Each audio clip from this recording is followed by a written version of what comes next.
Chapter 269. After a day's work, even though Watergate was already a Kage-level powerhouse, Hokage, such a high-intensity profession still made Watergate's forehead ache. Fighting a battle of wits and courage with that group of old foxes is really too exhausting for his brain cells. Mom. I was so powerful at that time, Sasuke. That arrogant guy was completely unable to fight, but I suddenly burst out with a super powerful chakra to save him. Although I don't know where the sound in the sewer came from, it was a bit scary. Before entering the door, Watergate heard his son Uzumaki Naruto talking to his mother Shinakushina about his deeds in the Wave Country. Of course, he also exaggerated his role and belittled Sasuke. This kind of behavior, whether it was Watergate or Shinakushina, has been accustomed to. I'm back. Opening the door of his house, Watergate took off his Haori and hung it on the hanger at the door, then shouted to his family. Hearing Watergate's voice, Shinakushina also hurried to the door of her house to greet Watergate. On the contrary, Naruto's originally excited face suddenly became a little cold, and he didn't follow Shinakushina to the door of her house to greet his father. Welcome back, Watergate. Just now, Naruto told me a lot about this mission. I didn't expect that even the Mist Ninja Zabuza was involved. Fortunately, little Kakashi was responsible and didn't let Naruto get hurt, otherwise I would have gone to his door to find him. Speaking of this, Shinakushina didn't have the gentle state in front of Naruto. Instead, her blood-red hair was flying, making people feel very scared. Shinakushina was also a tyrant in Woodleaf, known as the Blood Pepper. Watergate also gently wiped a drop of sweat on his forehead. He didn't know if it was real or not, and he smiled at Shinakushina, and even criticized Kakashi as worthless. If Kakashi knew that his sensei actually said that to him, maybe he could only hug his intimate heaven and cry in the toilet. Since the family has arrived, naturally, it was time to prepare dinner. Naruto didn't know how to cook, so this kind of thing naturally didn't have Naruto's turn. Over the years, Shinakushina has been preparing meals at home, and since Watergate came back, he also helped Shinakushina from time to time. If outsiders saw this, they certainly couldn't help but praise family harmony. But for some reason, Naruto still has some feelings of rejection towards his father. After so long, although there was no Cold War between the two, they still kept a certain distance. There was no intimacy between Naruto and Shinakushina. Naruto, come and clean the table, then bring the food to the table. Seeing that the food was almost ready, Shinakushina shouted to Naruto, who was watching TV in the living room. Naruto also skillfully arranged the things on the table, then brought the cooked food to the table with Shinakushina. Naruto. While eating, Watergate suddenly called out Naruto's name. Naruto didn't even raise his head, just eating the food in his bowl. Shinakushina saw Naruto's reaction and directly slapped Naruto's back, then said to Naruto, "Dad is calling you, why don't you respond?" Naruto also put down the bowl in his hand very impatiently, looked at Watergate and said, "What's the matter?" Although Naruto's attitude wasn't so good, Watergate didn't get angry. He was the one who let down his wife and child, and now Naruto has a grudge against him in his heart. This kind of thing is really normal. When you fought with a ninja in the Wave Country, did a kind of chakra that didn't belong to you come out of your body? TSK. Did Kakashi-sensei tell him? Yes, what's the matter? Naruto's answer was neither cold nor indifferent, as if he didn't feel that all this was worth investigating. The chakra that suddenly emerged in your body is the result of the Kyuubi breaking free from the seal. I sealed it into your body, giving you such power. In the shinobi world there are 8 people like you. We call such people with tailed beasts in their bodies human column force. Your mother, Shinakushina, is the previous 9 tails column force. Since you have begun to gradually use the power of the tailed beast in your body, then I want to give you a choice. Watergate said until here and paused slightly.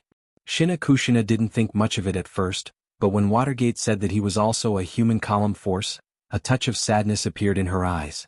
Even if her mentality is optimistic, the feeling of being hostile for no reason is still deeply engraved in Shinakushina's heart, and it is difficult to dispel. You want me and your mother to completely seal the 9 tails in your body so that he can only hide in your body, and from then on he won't release his chakra to disturb the chakra in your body? Or do you want your mother to teach you how to use the power of the 9 tails and truly bear the identity of a column force? Now Naruto has no mood to be angry with Watergate, because Naruto knows that he is indeed facing an important choice. The 9 tails in his body is a problem that must be solved. Should he completely seal it, or should he borrow the power of the tailed beast like all the column force? Naruto's young heart is facing such a choice that can determine his life at this moment. Watergate, Naruto is still so young. You're asking him to make such a choice now, isn't it a little? Shinakushina looked at her child with some worry, then looked at Watergate with a slight reproach. As long as it is a mother, there is no mother who doesn't think for her child. Now that her child is obviously facing an extremely important choice in his life, Shinakushina's heart is also in her mouth. However, Naruto, who had been silent, suddenly raised the rice bowl in front of him and started eating. I can't make up my mind for the time being. Since I know that I can't make my choice in a short period of time, I might as well eat properly and not let this trouble me. Chapter 270. Nangongja walked on the street near his house. It was about 5 or 6 o'clock in the afternoon. Most of the people who were working had finished their work and were heading home. On the contrary, Nangongja was very conspicuous, like a person who was going against the flow of the crowd. Walking aimlessly like this, Nangongja had a lot of thoughts in his mind. Although he brought Mashiro, Nangongro and Little Linger to the headquarters of the Bloodcloth Pavilion, where the 3 girls could eat and drink without worry and were very safe, Nangongja still faintly felt that he was ashamed to face the 3 girls. It was clearly the most precious period of his life, but he had to hide in the depths of the Bloodcloth Pavilion headquarters. If it wasn't because he wasn't strong enough and couldn't deal with the attacks from the Root organization, why would the girls have to stay in the headquarters of the Bloodcloth Pavilion? Little Ja? I just heard from Sakura that you came back with them. I didn't expect to meet you here. A figure suddenly stood in front of Nangongja, and a familiar voice knocked on Nangongja's eardrums. The person who came was Sakura's mother, Yachue. Yabuki? I don't have any meaning in staying at home alone, so I just came out to stroll around. Sakura's strength is still very good. As long as she meets a suitable teacher, she will grow up quickly. Looking at Yachue in front of him, Nangongja also praised Sakura. Alright. As Xiao Ying's mother, I know very well what kind of person she is. Although her grades were very good when she was in the ninja school, ninjas aren't powerful just because they do well in the exam, right? But these days Sakura has become stronger and stronger, and this is enough. Although it sounded humble, Yachue's eyes were brimming with pride for its child. Nangongja looked at Yachue and felt an indescribable envy in his heart. At that time he had personally suppressed his enemy Rue Jin, and taken the Blood Cloak Pavilion into his hands. At that time, Nangongja told himself that this was enough. He had already taken revenge for his past life. But for some reason, there was an indescribable feeling in his heart that was difficult to smooth out. Nangongja had no choice but to focus all his attention on organizing the Blood Garment Pavilion. Now the Blood Garment Pavilion was completely on the right track, allowing Nangongja to have some leisure time. This strange feeling became even more obvious. Looking at Yachue, who was so proud of her daughter in front of him, Nangongja couldn't help but think that if his parents were still alive and saw him now, would they be as proud of him as Yachue? But all this was just a hopeful imagination in Nangongja's mind. Nangongja knew very well that his parents had already left this world. They were so small, like the dust scattered in the air in this world. With a gentle touch from an ambitious person like Rue Jin, they had already lost the only mark they left in this world. Alright. There has been no one in your house for a long time, so you probably can't cook dinner, right? If you don't mind, why don't you come to my house for dinner? I and Sakura's father also want to express our gratitude to you. If it weren't for you in the Wave Country, Sakura wouldn't have made such great progress, right? Yachue seemed to have discovered a very important problem and said to Nangongja. Nangongja looked at Yachue. In fact, Nangongja wasn't so willing to disturb Yachue's family. After all, Sakura's father was a chunin from Woodleaf, and the burden of the mission was not so light. Sakura had just returned home from a trip to the Wave Country. It was a rare day for the family of 3 to reunite, so it would be a bit inappropriate for him to go alone, right? But looking at Yachue's expectant eyes, Nangongja couldn't say no. Or maybe Nangongja also faintly resisted the idea of him eating dinner alone at home? Anyway, in the end, Nangongja still agreed to Yachue's invitation, and went to the market with Yachue to buy ingredients for dinner. He watched as Yachue haggled with the peddler over a little bit of price. He watched as Yachue was overjoyed over finding good ingredients. He watched as Yachue was overjoyed over the fact that the item he wanted to buy was on sale. Nangongja couldn't help but put himself in the shoes of Yachue. If he, Nangongro, and Mashiro came here to buy things, would it be the same scene? Nangongja's heart was so looking forward to it, because this kind of ordinary life with a little warmth was the life Nangongja yearned for the most. But Nangongja's heart of wanting to bring Nangongro, Mashiro, and Little Linger back to Woodleaf had instantly cooled down, because Danzo was still in Woodleaf, and as long as Danzo was still in power, he and his family would definitely be subjected to all kinds of coercion. This time, He must beat Danzo to the bottom of the valley, otherwise this kind of life would definitely not happen here. Little Zhe. Yechue seemed to have negotiated the price with the vendor in front of him, and shouted at Nangongzhe while waving his hand. Nangongzhe also broke free from his thoughts. No one could say for sure what would happen in the future, and since that was the case he didn't have to care so much. Everything in the world was done and the rest was up to fate. Nangongzhe looked in the direction of Yechue, and smiled as he walked in the direction of Yechue. On the way home, Nangongzhe had bags of various sizes hanging all over his body. About a quarter of them were ingredients and the rest were actually clothes. One had to know that Yechue's family originally had their own clothing store, but Yechue still bought a lot of clothes. It was glorified as observing and learning, but looking at Yechue's excited face, it didn't look like it was learning at all. Instead, it looked like it was venting its shopping desire. Okay, we're at the door. That guy in my family has always been unwilling to shop with me. A lot of the things I like have always been placed in the store and this is simply torture for me. Fortunately, I met Little Zhe this time and he can help me carry these things. Yechue said excitedly to Nangongzhe, and at the same time, complained about her husband. But why was Nangongzhe's eyes filled with light? Was this a public display of affection? This was a public display of affection. Chapter 271. Dear, I'm back. Yechue had just entered the door of his house. He hadn't even taken off his shoes when he shouted loudly inside. Nangongzhe also reluctantly put the big and small bags on his body on the ground and said softly, "Sorry to disturb." After taking the slippers handed to him by Yechue, Nangongzhe also took off his shoes. At this moment, Xiaoying walked down the stairs in pink pajamas with lotus flowers, looking like she had not woken up yet. She rubbed her eyes and looked at her mother with sleepy eyes. "Mom, you're back. What are we eating tonight?" "It's stew," Yechue said to Sakura, then she moved her body slightly and said to Sakura, "There is a guest today. Your uncle Nangong is eating with us because there is no one at home." Ah. At first, Sakura was still responding to her mother, but when her sleepiness gradually faded, Sakura finally saw Nangongzhe who was standing behind Yechue. She immediately screamed and ran upstairs to her room. Nangongzhe was about to say hello to Sakura, but Sakura had already run away. This made Nangongzhe awkwardly withdraw his hand that was already stretched out halfway. This girl, Little Zhe, is not an outsider. Isn't it just wearing pajamas? It's nothing, Yechue said with some blame, but then she still brought Nangongzhe to her house and let Nangongzhe temporarily sit in the living room for a while. Originally, Nangongzhe still hoped that he could be Yechue's assistant. After all, he actually knew how to cook. However, he was driven out by Yechue's attitude of, "This is my battlefield. If you dare to come, I will fight with you." With no choice, Nangongzhe could only sit in the living room of Yechue's house obediently. Although he had been here a few times, many places had changed. There were a lot of things like group photos. Nangongzhe had nothing to do, so he casually looked at the photos hanging on the wall. Among these photos, most of them were photos of Sakura. There was a photo of Sakura's first training with him. Because he was too fierce, she had tears in her eyes. There was also a photo of Sakura after she entered the ninja school and got the age medal. Of course, she joined Team 7 led by Kakashi. Photos with Naruto, Sasuke, and Kakashi were also included. Nangongzhe was looking at the photos enthusiastically. Sakura had already tidied up and walked out of her room. Just as she walked to the stairs, she saw Nangongzhe looking at some of her photos. Things like her photos, it was naturally nothing to look at, but once others saw them, an indescribable sense of shame emerged from her heart.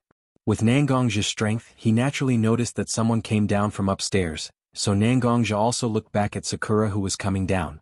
She slowly walked to Xiaoying's side and placed her hand on Xiaoying's head, caressing it slowly, just like how Xiaoying acted when she first arrived at her house. Unknowingly, Sakura has also grown up so much. The little brat who used to cry at every turn has now become a strong and beautiful girl. To be honest, Nangongzhe almost watched Sakura grow up. From a young age, Sakura was very close to him, and he also treated Sakura as his own family. When he looked at Sakura seriously, he found that time really passed quickly. In the blink of an eye, the little girl had now become a slim and graceful girl. Not to mention little Linger, Mishiro, and Nangongro who were older than Sakura. Nangongzhe reflected on himself. Have I always regarded them too much as children? Sakura's performance in the Wave Country's mission was not so outstanding, but she also performed well as a ninja. Although her strength still needs to be improved, she can be considered to be able to protect herself. And little Linger has fought several times more than Sakura, and he has never relaxed his teaching of Little Linger. Now Little Linger's strength has reached the level of an elite Chunin. Nangong Ro herself graduated from the Ninja Academy, and her mastery and application of chakra is very delicate. In addition, she has transcended the boundary and synchronized her internal force with chakra. Such strength is actually infinitely close to the top level of Jonin. On the other hand, Mishiro, although he came from the root, has never practiced and he is not so interested in practicing, but he has his own introduction to some management and operation. Now in the Bloodcloth Pavilion, it is Mishiro who has replaced him to command the overall situation. These three girls, he still treats them as children who have not grown up, so he carefully protects them. At this moment, Nangongja suddenly began to reflect on himself. Is his desire to protect too much? Although it is gratifying to be protected, excessive protection will become a heavy shackle on a person's body. Nangongja also understands this in his heart, but it is easy to know and difficult to do. Now Nangongja has made such a mistake. On the other hand, when Sakura heard Nangongja's praise, she felt a little at a loss for a while. She blushed and ran directly to the kitchen to prepare dinner with her mother. Yabuki, brother-in-law Haruno hasn't come back yet? Nangongja saw that Sakura's father, Haruno Hajime, didn't seem to be at home, so he asked curiously. This guy. I told him to go home early. Today our daughter finally came back, so the whole family should have dinner together. I don't know where he went, but you don't have to worry, your brother-in-law is now on a long vacation, so he won't take on any tasks. Even if there is an urgent task, it won't be the turn of a Chunin like your brother-in-law. He should be delayed by something, so he will be back soon, right? Yabuki said to Nangongja, but there was a sense of comfort in her words. A profession like ninja, although it looks glorious, is very dangerous. The slightest mistake can lead to death. As the wife of a ninja, and even her daughter is a ninja, Yabuki must have a heavy burden in her heart, right? On the contrary, Sakura did not think as deeply as Yabuki and Nangongja. When she heard her mother's words, she turned her head and continued to busy herself with the things at hand. Chapter 272. With the efforts of the mother and daughter, the meal was quickly prepared and served on the table. Hajime Haruno was also sent home by the ninja who was originally in the same team as him. It seems that he couldn't refuse the invitation of the ninja who was originally in the same team as him, so he went to a dinner party together. As a result, Haruno Zuzu was attacked by his teammates repeatedly, and under the influence of alcohol he died magnificently. Seeing the drunk Hajime Haruno being sent back, and his mouth was still muttering, "I'm not a henpecked husband. At home my wife is very obedient to me," and so on, one could roughly understand how Hajime Haruno couldn't refuse. Yachiue didn't lose her temper, instead she called Nangongja to help her send Haruno Zuzu back to his room. After that, Yachiue helped Haruno Zuzu change his clothes and went downstairs to Nangongja and said, "This guy is such a coward." However, her eyes were full of love. Although she didn't say anything good, even Nangongja could see that Yachiue loved her husband very much. "Sorry for letting you see this, let's eat." Looking at him like this, I'm afraid he won't wake up for a while. After we finish eating, I'll make a bowl of hangover soup for him.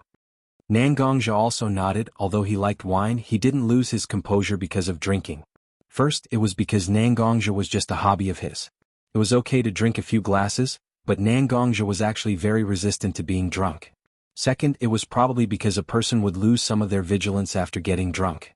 Nangongja may have always subconsciously thought that his situation was not so safe, so naturally he wouldn't allow himself to get drunk. Of course, these were only Nangongja's thoughts and it was not necessary to tell others. Seeing Sakura eating, Nangongja suddenly remembered something related to Sakura.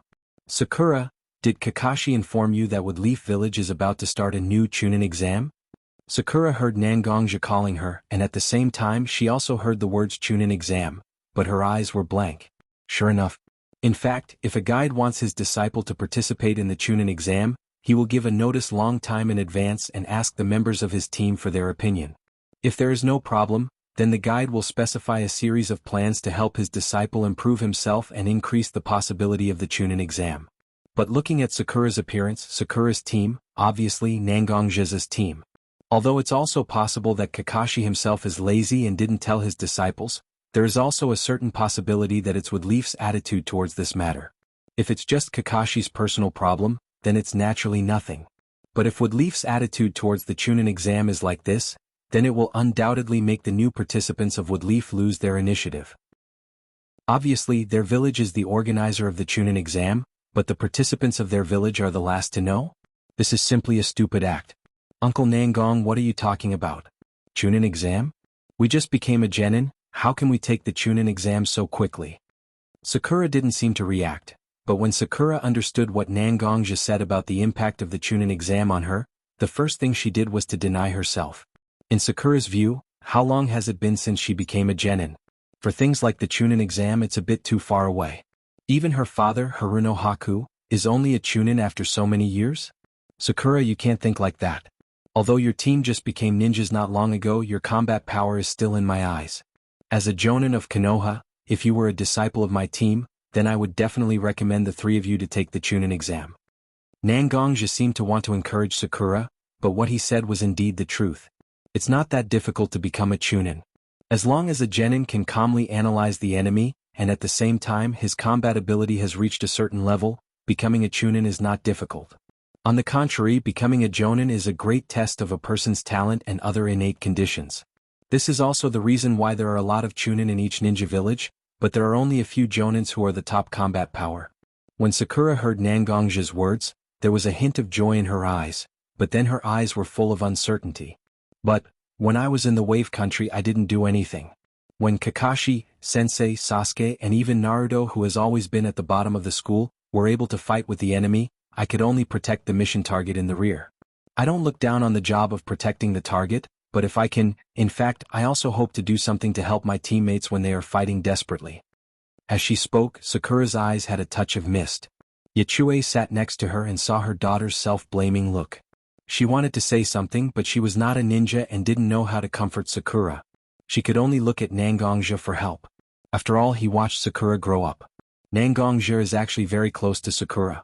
Seeing Sakura like this, Nangongja was naturally willing to persuade Sakura, so he said, "Sakura, do you feel that you can't play a role in the team?" Sakura didn't speak, but she also nodded her head as if responding to Nangongja's words. But, Sakura, don't forget, when Sasuke and Kakashi were injured, if it weren't for Sakura's timely treatment, their wounds would definitely worsen, and they wouldn't recover as quickly as they did at that time, right? Nangongja's words of comfort didn't seem to reach Sakura's heart at all. Sakura immediately denied, "These basic bandages, even a person without chakra can still do it. Am I not a burden to the team?" Hearing Sakura's words, Nangongja's heart was a little uncomfortable, because in the Battle of the Wave Country, Sakura's performance was actually quite good. Seeing her denying him like this, isn't that denying his own judgment? Chapter 273. Sakura, what you said is wrong. Nangongja's tone was slightly heavier. Sakura also felt the change in Nangongja's tone. Although her eyes were hazy with tears, she still looked up at Nangongja, as if she was expecting her uncle to say something to appease her. Your team is indeed different from most ninja teams. Kakashi, who was a Chunin at the age of 6 and a Jonin at the age of 12, is a textbook genius. Uchiha Sasuke was born in the Woodleaf clan, Uchiha clan. Naturally, he has a family background. His brother became a Chunin at the age of 10. Although Sasuke is slightly inferior to his brother, he also received excellent teaching. As for the last place, Naruto, his father is Yondaime Hokage, known as the most suitable man to become a ninja. His mother is also from the destroyed Whirlpool country. How can the child of these two people be an ordinary ninja? The amount of chakra in his body even shocked Kakashi. In contrast, Sakura, you are indeed a lot worse. Your father is a Chunin, and your mother is a civilian. The so-called family background and talent inheritance are not at all. Compared with the background of these two people who seem to be as brilliant as the sun, the Haruno clan is indeed far worse. But, Sakura, have you ever thought about why you were selected to become a member of such a team? When Nangongja talked about Sasuke and Naruto's life, he mixed in a lot of unknown information. Such words, even Yabuki, who lived in the Woodleaf for many years, was surprised to hear it, not to mention Sakura, who didn't have much life experience.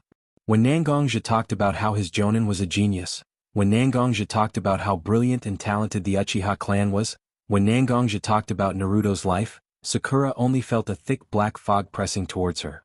The black fog was like a solid substance, making the space for her to stand was getting smaller and smaller, and the air that she could breathe was getting thinner and thinner. In the end, Sakura seemed to be curled up in a corner, waiting for Nangongja's final declaration. But Nangongja's words took a turn, like a little break in the dark fog, letting the warm light gradually sprinkle into the depths of Sakura's heart. Nangongja could clearly see that Sakura was eager to be recognized by him. As a top student, Sakura can be said to have won many awards during the Ninja Academy. Even if Sakura may be slightly inferior to Sasuke in actual combat, Sakura can be said to have crushed everyone's existence in theory. In the second round of the Chunin exam, no matter who it was, almost everyone was trying to copy other people's papers, but only Sakura directly answered her own paper. Therefore, in fact, Sakura has her own pride in her heart. When Sakura could be in the same team with her favorite Sasuke, Sakura was full of energy to let Sasuke see her strength. But the reality was not as good as Sakura imagined. She was not the most dazzling one in the team. On the contrary, Naruto, who usually had a mediocre performance and could even be said to be a problem student, suddenly emerged. In many cases, his performance was even more eye-catching than Sasuke's. Sakura may be in such a situation, but she felt more and more that she was a failure. The feeling of inferiority when she was a child merged with the unwillingness now, and Sakura began to strongly condemn herself. Indeed, in terms of combat power, Sakura, you are indeed a little worse than Naruto and Sasuke. But without you, Team 7 wouldn't be the current Team 7. What kind of virtue Kakashi is, I think you should know better as his disciple. As long as it is not something important, he is always lazy. Although Sasuke is indeed very talented, it is easy for him to fall into an extreme emotion. Although I have taught him kendo before, I hope that he can control himself, but a person's nature is doomed. Kendo is just a means. If he doesn't want to control himself, no one can do anything about it. Naruto dared to fight, and at the right time he was full of explosive power. But he is also a reckless and rough character. Once he fights with people, it can be said that he doesn't care about anything. Although such a person is a powerful force, he also has a huge flaw. On the contrary, Sakura, although you are slightly inferior in combat power, you are also the top among the genin. As long as you can practice hard, you won't necessarily be worse than Naruto and Sasuke if you can play your strengths. Family background? Talent? These can indeed make a person's starting point higher, but that's all. At the end of the practice, it is still a test of a person's heart. Sakura, you are strong enough and hard enough. In my eyes, you are not inferior to Sasuke and Naruto, and you have more potential than the two of them. Self-denial is the biggest insult to all your past efforts, isn't it? Since you are aware of your shortcomings, you should work harder. If you can't catch up with them in one day, then work hard for a month. If a month is not enough, then work hard for a year. What is there that Xiaoying, who I watched grow up, can't do? Listening to Nangongja's words, Sakura's eyes gradually became firm. In fact, for children of Sakura's age, what they need most is never comforting words, but unconditional support and encouragement from the people close to them. Perhaps in Sakura's eyes, her father, who is a Chunin, and her mother, who is a civilian, are not so credible on such a topic, but the one who said such words to her was Nangongja, who has been regarded as a mountain since she was a child. I know, Nangong-san. Indeed, if I continue to feel sorry for myself, I can't keep up with Sasuke and Naruto in my life. Since I have become a teammate of a team of life and death, I naturally have to work hard not to let them look down on me. With that, Sakura tried to eat a few mouthfuls of rice. In his eyes, there was a look of determination that was completely different from the one he had before. Naruto. Sure enough, it's a world prepared for people who want to push themselves. Pow. Up. Woo. Chapter 274. When Team 7's vacation was over, Naruto and Sasuke's injuries were almost healed. Sakura also appeared in front of Naruto and Sasuke for the first time after Nangongja's encouragement. Her originally long cherry-colored hair had now turned into a neat short haircut. This change made Xiaoying look even more valiant and heroic. Kakashi, as usual, did not appear at the previously scheduled time. After about half an hour, Kakashi finally arrived. His face was covered by a forehead protector and a mask. Only a pair of listless eyes could be seen. Kakashi also seemed to feel that he should give an explanation for being late, so he scratched his head and said to Naruto and the others, Sorry, I occasionally get lost on the road of life." Looking at the reaction of his three disciples, it was obvious that they didn't believe anything he said. While Naruto and the others looked at him with contempt, Kakashi also had the opportunity to observe his disciples' mental state after this short vacation. Naruto and Sasuke were fine. After all, they only suffered a little injury. After this period of rest, they have obviously recovered and they looked quite energetic. But Sakura's change was very eye-catching. As Sakura's sensei, Kakashi actually did some research on them when he took over them. The reason why Sakura's long hair was not so in line with the ninja's requirements, Kakashi also knew a little about it. For Sakura's state, Kakashi as a sensei, naturally knows about it. But as a person who didn't have much intimate contact with girls, and the only person who wanted to get close to them was already sacrificed, Kakashi didn't know how to comfort Sakura. He only hoped that she could adjust herself. But looking at the current situation, Sakura seemed to adjust her state faster than Kakashi thought, which made Kakashi feel particularly surprised. Kakashi's surprise was so obvious, his dead fish eyes had been staring at Sakura. After the initial confusion, Sakura also understood the reason for Kakashi's surprise. She also felt a warm current in her heart. Her sensei actually cares about her, doesn't he? Kakashi-sensei, I'm sorry that my previous state made you worry. Nangong uncle has already talked to me about the things that troubled me before. I won't be worried about such a situation. Since I have noticed my shortcomings, then it's a good thing. I will work harder in the future so that I can catch up with the team's growth speed. Hearing Sakura's words, Kakashi also understood in his heart. As a close friend of Sakura, Nangongja is indeed more suitable to persuade Sakura than himself. Since there were no more problems now, Kakashi also looked at his 3 disciples with a serious expression. There are many reasons for calling you here this time. First, everyone is very tired in this mission in the Wave Country. Naruto and Sasuke also suffered different degrees of injuries, so I hope to observe everyone's state. Now it seems that everyone has recovered. Second, there is one thing to inform you. With that said, Kakashi looked up at the ninja eagle flying over his head. It was obviously a professionally trained ninja eagle. Soon, Konoha will hold the Chunin exam, which is held every 3 years. This Chunin exam is different from the previous Chunin exam. There will be a lot of ninjas who don't belong to our village taking the exam. Among them, there are 6 villages including Woodleaf Village, Sand Village, Rain Village, etc. This exam is not only to select the best ninjas in our village who can be promoted to Chunin. We also hope that our Woodleaf Village can show our strength to the participating countries and even the entire ninja world. And I, as your instructor, have nominated you on the waiting list for the Chunin exam. Kakashi took out 3 application forms from his ninja tool bag and handed them to Naruto and the others. This Chunin exam is completely voluntary. I won't force you to participate in the exam, so you can consider it according to your own strength. When you decide to participate in the exam, fill out this application form and submit your application to the submission place written on the form.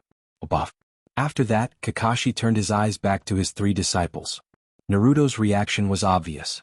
Obviously, he was very excited about the opportunity to apply to become a Chunin in the first year of becoming a Genin. Sasuke's expression was the same as usual, but the fact that he could compete with the best of the best made Sasuke feel very interesting. Sakura, on the other hand, didn't have any unusual reaction at all. It was as if she already knew about the Chunin exam and had already corrected her attitude. Kakashi felt that there was nothing for him to do here, so he directly disappeared with a body flicker jutsu, leaving only his 3 disciples here. This Chunin exam I'm going to participate. I'm going to become the Hokage. Now the opportunity to become a Chunin is in front of me. As long as I step by step from a Genin to a Chunin, then from a Chunin to a Jonin, then the position of Hokage won't be far from me. I must let my bastard father know that Hokage is not just a man who abandons his wife and children to become a Hokage. After Naruto finished his declaration, he faintly added such a sentence in his heart. Obviously he had a deep resentment towards his father. Sasuke surprisingly didn't ridicule Naruto, but his eyes were burning. Itachi, who betrayed him and his family, became a Chunin when he was 10 years old. Although he was not as good as Itachi now, it was also because he was born in peacetime and didn't have enough merit to be promoted to a Chunin. Although under the efforts of Nangongja, Sasuke was not blinded by his own hatred, but it was inevitable that there was a competitive mentality towards Itachi. Sakura, on the other hand, was obviously mentally prepared, and her eyes were exceptionally firm. The 3 children exchanged glances and nodded their heads. They understood each other's intentions and went their separate ways. Chapter 275. When Naruto and the other 2 children made their decisions, Nangongja also appeared in front of the 4th Hokage Watergate. After receiving the nominees, Nangongja was called by the Umbu to Watergate's office. Although you have already informed me of the possible problems in this Chunin exam, the arrow is already on the bow. Therefore this Chunin exam must be held. Seeing Nangongja, Watergate opened his mouth and said his decision. But Nangongja didn't care at all, because only by holding this Chunin exam smoothly can Danzo reveal the slightest bit of his secret. Getting rid of Danzo, this is Nangongja's ultimate goal. Watergate obviously saw that Nangongja didn't care about his decision, but he still said, "This Chunin exam has a total of 6 villages, a total of 153 ninjas from various villages participating. And our Woodleaf village has sent 87 outstanding ninjas to participate. Now the examiners of several exams have been decided, and all the umbu that can be mobilized have been arranged to secretly protect the smooth progress of the Chunin exam. However, after thinking for a long time, I feel that the enemy will definitely leave some people among those who participate in the Chunin exam to confuse our line of sight. So, I hope you can help me check these ninjas one by one during the Chunin exam." After saying so much, Watergate didn't mention anything about Nangongja's request. But Nangongja understood that Watergate has already made a decision. In fact, Minato had already agreed to his request. But how can such an agreement be put on the table so directly? After all, in the eyes of most people, Danzo is still a responsible route leader for Woodleaf Village. Therefore, when Watergate gave the task of monitoring all the candidates to Nangongja, it was actually a disguised form of giving Nangongja some rights to investigate. As long as Nangongja can find even a little bit of Danzo's tail, then Watergate doesn't mind working with Nangongja to bring down the old fox Danzo. Originally, when Nangongja heard Watergate's arrangement, he nodded and was ready to leave. But Watergate took out a document from his desk drawer and handed it to Nangongja. Nangongja was also very puzzled why Watergate would give him a document at such a time, but Watergate has never been the kind of person without a purpose, so Nangongja opened the document in his hand and read it carefully. After a while, Nangongja finished reading the thin document. "Are you sure? I didn't expect that besides Shina Kushina, the Uzumaki clan actually has an orphan in the ninja world." Watergate nodded and took the document that Nangongja handed over to him. Then he placed the document back on his desk, appearing to be very careful. This document doesn't have her surname, only her first name. But judging from her red hair and the characteristics of the sealing technique she used, she is indeed a descendant of the Uzumaki clan. Even this child may have inherited some of the sealing techniques of the Uzumaki clan, and it seems that she has awakened some rare ability. Shina Kushina herself is a descendant of the Uzumaki clan that we, the Woodleaf, have spent a lot of effort to find in the ninja world. If it weren't for the wife of the first Hokage being an Uzumaki, we wouldn't have been able to guarantee that Shina Kushina can inherit the sealing technique of the Uzumaki clan. I have tried my best to block this news, but it is only a matter of time before Danzo finds out. I need you to let this child join our camp as soon as possible. At least make sure that she doesn't fall into the hands of anyone with ulterior motives. If you want to exert the strongest strength of the Bijou, the bloodline of the Uzumaki clan is an important condition. Such a child, whether in the hands of other ninja villages or Danzo, will be a huge risk. Yes, Watergate and Nangongja are talking about another descendant of the Uzumaki clan, Uzumaki Karen.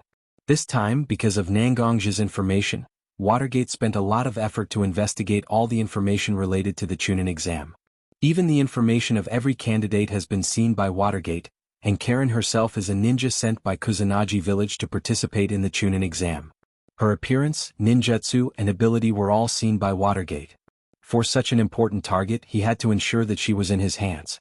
However, almost all the people he can trust have been assigned by him to ensure the smooth progress of the Chunin exam, so Watergate can only ask Nangongja to help him look after Karen.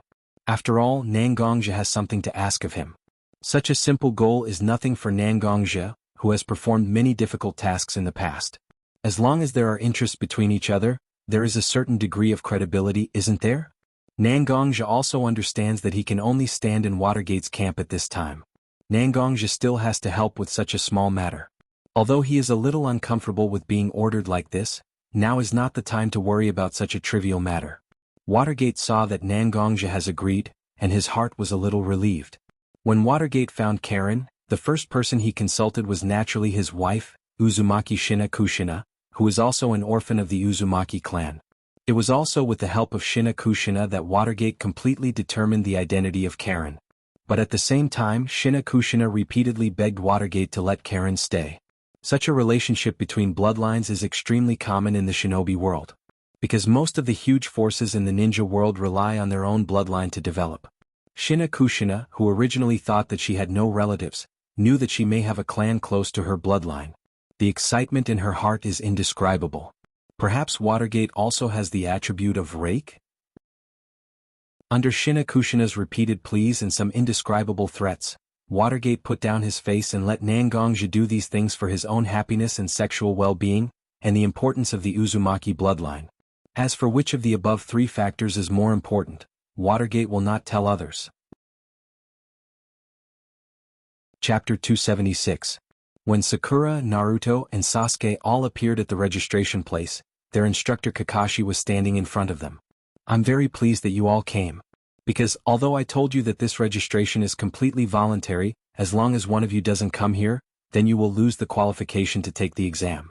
The world that ninjas face is extremely cruel, and many times we can't trust anyone. But there is one kind of person who is an exception, and that is your teammates. When you are fighting with someone, it is your teammates who will protect your back for you.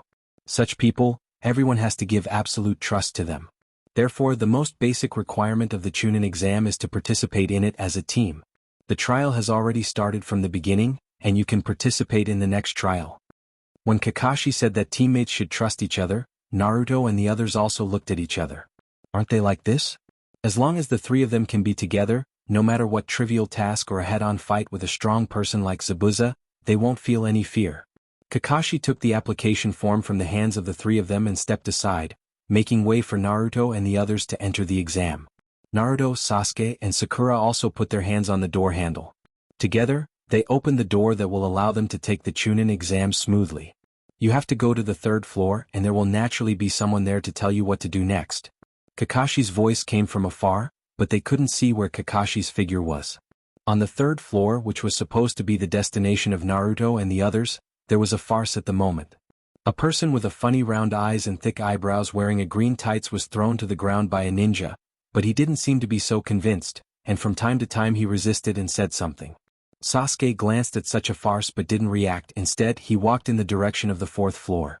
Naruto took Sasuke's hand and said to Sasuke, "Where are you going? Aren't we going to the third floor? This is our destination. So many people are here it can't be wrong." Sasuke glanced at Naruto with an exasperated look and said to Naruto, Don't worry so much, we have to go where we should go."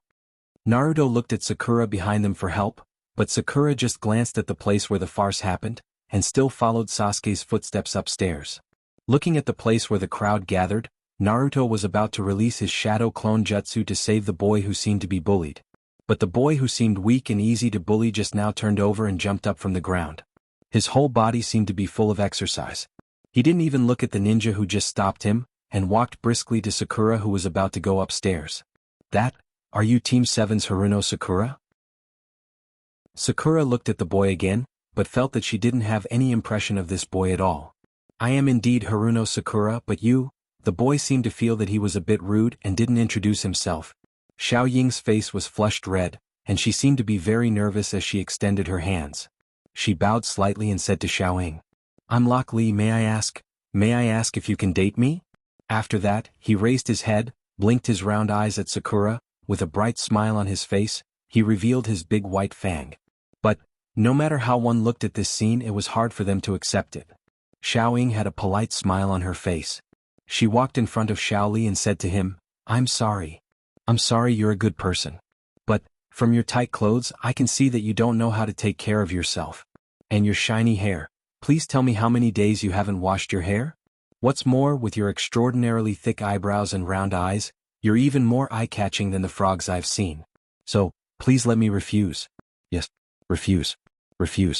When Lee saw Sakura walking toward him, he felt that he had some hope of success. But after Sakura said those words with a smile, Lee's body began to gradually turn gray from his feet. When Sakura finished her last sentence, Lee had completed his gray transformation. There were even some cracks gradually appearing on his body, making him look like a worn-out plaster statue. Only Lee's mouth was still muttering the words Sakura said, "You're a good person, don't know how to take care of yourself, don't wash your hair, thick eyebrows, round eyes," and other words. Hey Lee, are you okay? A girl wearing a slightly masculine white jacket with two bun-like hair buns on her head walked out of the crowd and caught the grayish-white Xiao Li as she spoke to Xiao Ying. Since he chose this kind of confession, I naturally have my own way to refuse him. Also, please turn your head and look at the person you caught. If you don't know him and he suddenly comes out to confess to you, what will you do? I wonder what choice you will make. Sakura didn't get angry at the girl who suddenly came out. Instead, she said this to the girl. The girl looked at the gray guy in her arms who was barely breathing, and for a moment she felt that she couldn't find any reason to refute Sakura. She really felt sorry for her teammates. So her sadness turned into anger, and one of her hands reached behind her as if she was about to take something out. But another person stood up, grabbed the girl's hand behind her back and said, "Don't worry." Well, Tian. Since Lee came out and said these words to Haruno Sakura, then he should be prepared to be rejected. Now it's just an overreaction, let's put the exam first. As for them, we will naturally have the opportunity to educate them during the exam. Tian glanced at the boy's hand holding her hand, and her cheeks were a little red.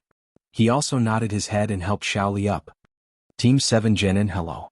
I'm Team 3 Hyuga Niji, also a Woodleaf ninja. I hope you can show your level in the exam for the Woodleaf. After that he turned and left. On the contrary, Sasuke seemed to be thinking about the background of this person with white eyes, and his eyes couldn't help but have some inexplicable hostility. Chapter 277. Naruto obviously noticed Sasuke's abnormality at the moment, so he quickly caught up with Sasuke who was walking in front of him, and said to Sasuke with some doubts, "Do you know the guy with white eyes just now?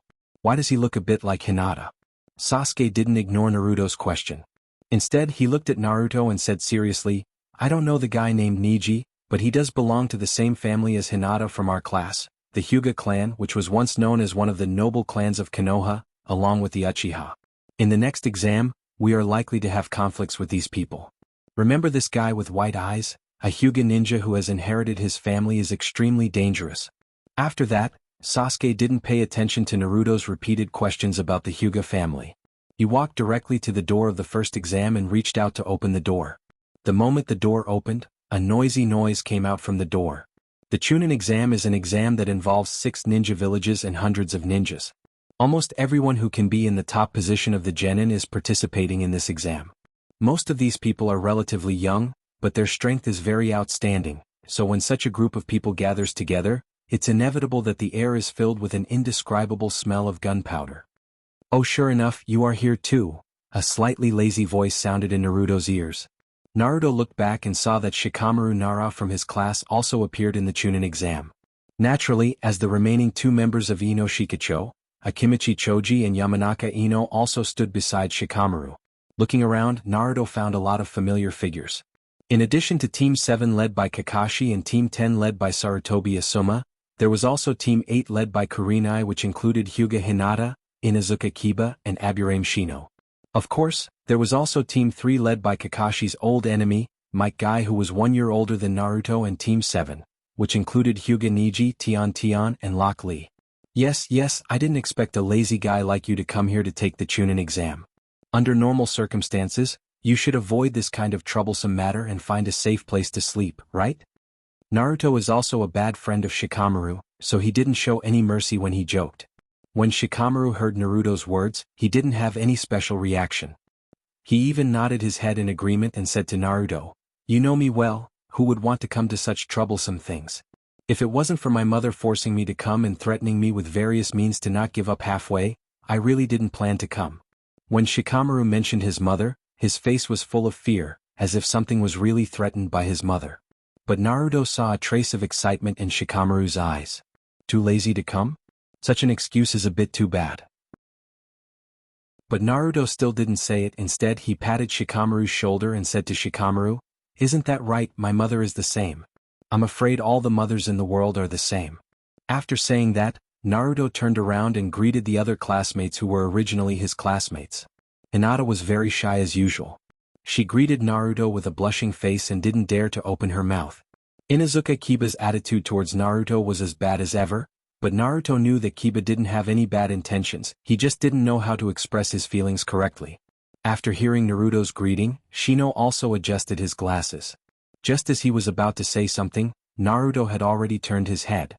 Obviously, Shino's presence was still as touching as ever.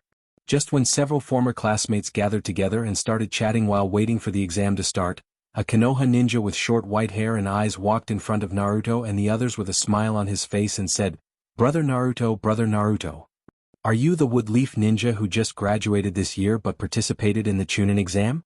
You're amazing." Naruto and the others also looked back at the man who walked to them. Obviously he was much older than them. Naruto said with a little doubt, "That's right. Senpai, I don't know who you are?" The white-haired man seemed to have realized that he hadn't introduced himself yet, so he apologized to Naruto and said, "My name is Kabuto Yakushi. As you can see, I'm a woodleaf ninja. I usually like to collect some information. Seeing that you are so young and have some characteristics, I think you are very famous genin who graduated this year and participated in the Chunin exam. I have taken the Chunin exam many times but I didn't pass it. Although I don't know if I can pass this time, I want to come and teach you some of my experience. I hope to make a good relationship with you." The smile on Kabuto's face was very bright, and it naturally made people feel an inexplicable affinity. But the more Sasuke looked at Kabuto's face, the more he felt that this person was untrustworthy. Originally, Naruto heard someone praising him and wanted to come forward and have a good chat with Kabuto, but Sasuke was one step ahead of him. He stretched out his arm and blocked Naruto behind him. "I don't know what kind of information this senpai wants to give us?" Kabuto wanted to talk to Naruto, but Sasuke came up and messed up Kabuto's original draft.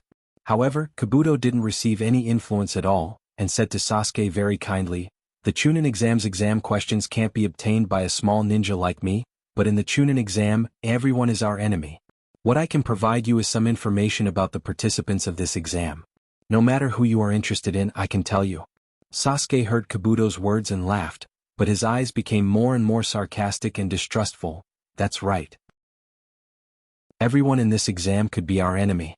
Several of us graduated from the same class and we know each other well, so we have a certain foundation for cooperation. But you, as a person who met us for the first time, came up to us and was so close to us, and even willing to provide us with information. Kabuto-senpai, I don't know if we can trust each other as much as we have been together for several years." Chapter 278. Sasuke's words were very realistic. "You just said that everyone who participates in the exam is our enemy, but now you're actively providing us with information. What do you mean?" "The friendship between us has been slowly accumulated over a long period of time. It's natural for us to have a basic trust in each other. However, you're someone who has nothing to do with us. Why should we give you such a degree of trust?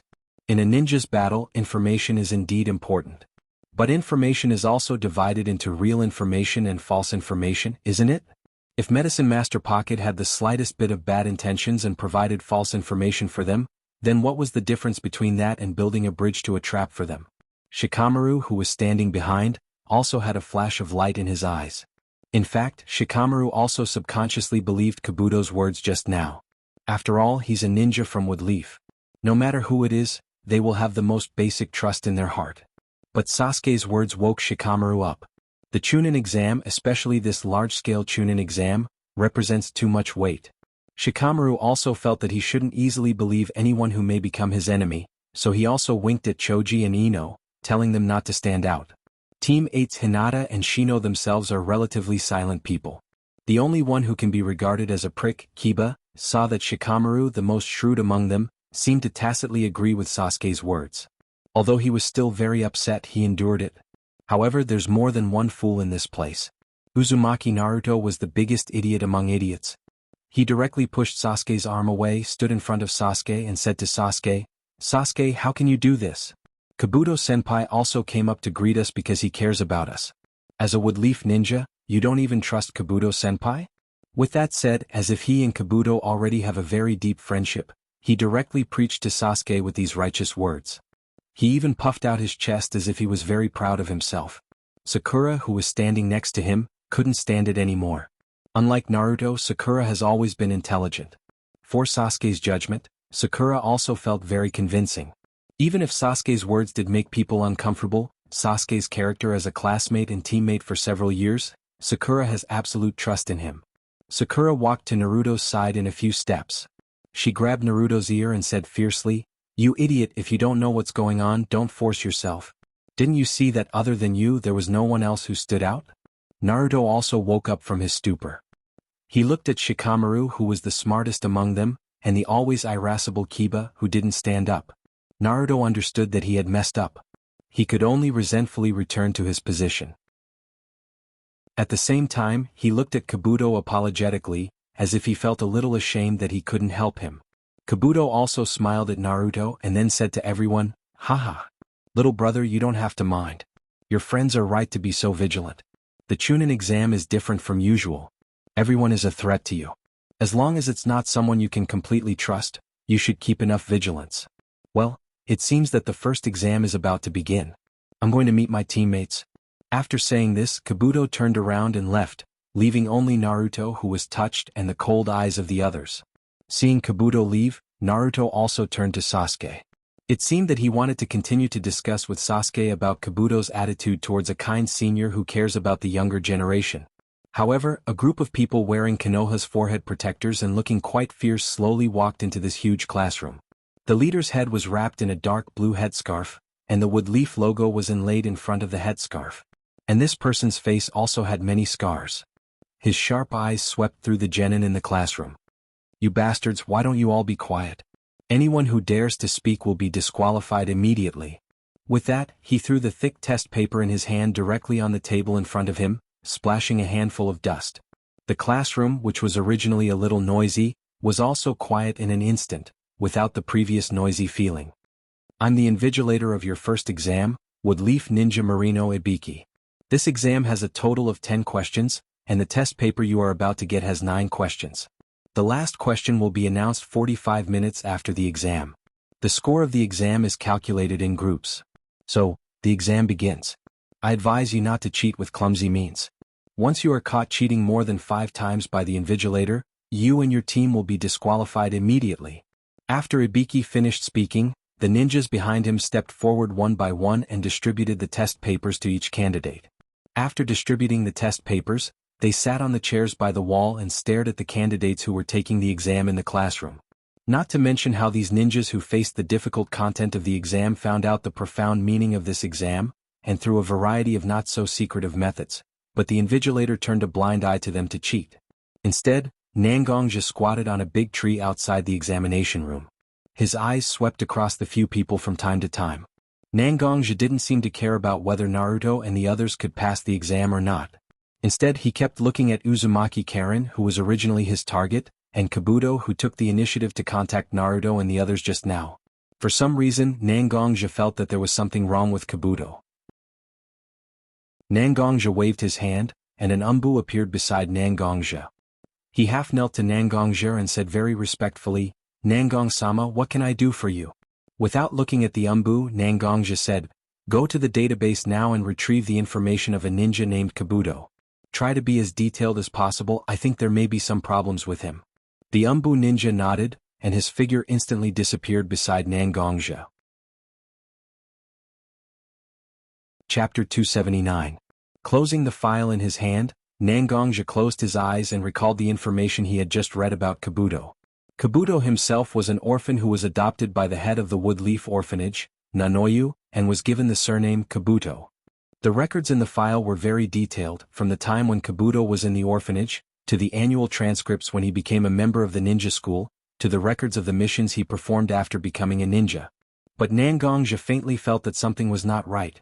This sense of inconsistency lingered in Nangongja's heart and couldn't dissipate. Nangongja thought hard about every information he knew, but there was no way to find any flaws in it.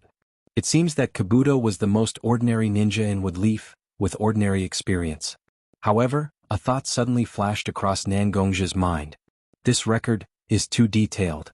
Yes, as the most ordinary ninja in Woodleaf.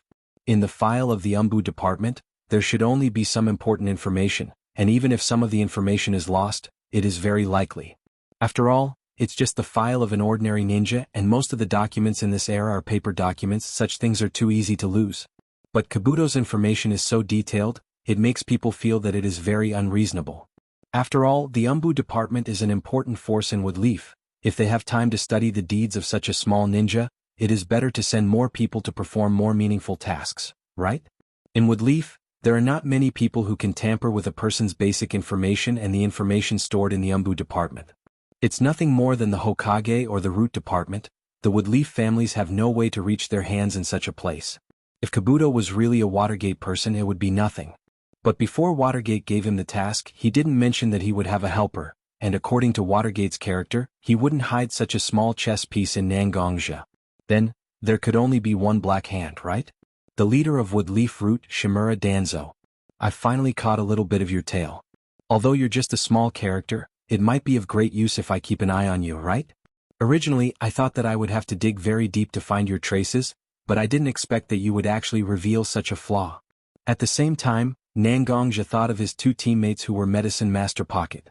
Red Copper Armor and Jian Meiqing as Medicine Master Pocket's teammates, they definitely had a deep relationship. It seems like during the second exam I can sneak in and get some information, right? While Nangongja was thinking about how to get Danzo's weakness from Yakushi Kabuto, the first round of the Chunin exam was coming to an end. After a lot of people were taken out, the exam time finally reached the 45th minute, and it was time to announce the 10th question. Naruto was also nervously looking at Ibiki, who was standing on the stage. To be honest, Naruto couldn't do this test at all.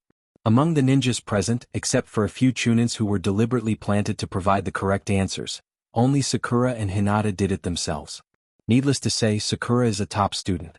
Although these questions are indeed beyond the difficulty of a genin, the person who made the questions also considered that some people may choose to do it with their own knowledge, so these questions can be solved with the theory learned in the ninja school, but it will be very troublesome. As for Hinata, it's not that she completely knows the test in front of her. After all, Hinata's results were only SOSO. The little girl was simply frightened by the ferocious Ibixi on the podium and had no choice but to answer the questions honestly. Moreover, the little girl even had the time to care about whether Naruto, who was sitting next to her, has yet to answer the question. She has been looking at the Chunin sitting in the corner, hoping that the invigilator will occasionally be distracted and give her a chance to show Naruto a question or two.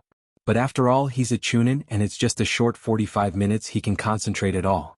Therefore, although the little girl hoped that she could help Naruto, in the end she didn't let Naruto copy the test. Ibiki looked at the genin who were copying in front of him using various methods that they thought were very secretive, and he seemed to be tired of it. He directly slammed his fan-like hand on the podium in front of him, and the loud sound directly made all the genin stop their movements. Hey, you trash. The 45 minutes are up, and I'm going to announce the 10th question of this exam for you. You have the right to choose whether to answer the question or not. If you choose the 10th question, and if you answer it correctly regardless of the previous test results, I can directly let you get the full score of this exam. But if you answer wrong, not only you, but also your teammates will lose the right to continue the exam. At the same time, you will be finished. Body. Forbidden. Test. When Ibishi said that as long as they answered the 10th question correctly, they would get full marks. Many of them smiled, but the price of failure that Ibishi proposed made everyone dumbfounded. Naruto was naturally one of the many people who were dumbfounded. Naruto only felt very nervous and glanced at his two teammates. Naruto found that Sasuke and Sakura were actually looking at him. Obviously, the two were also worried about Naruto. But whether they were worried about Naruto accepting the 10th question or not, it's hard to say. 10. Ibiki stood on the podium and seemed to feel that the people below were too slow, and he actually started the countdown. 9, 8. More and more people began to sit still, and one by one they chose to give up under psychological pressure. After all, things like the Chunin exam are actually held once every 3 years. This time, because there are many ninjas from other villages participating in the Chunin exam, the difficulty has increased a lot. Now that there are such harsh conditions, in order to avoid a lifetime ban, more and more people chose to give up.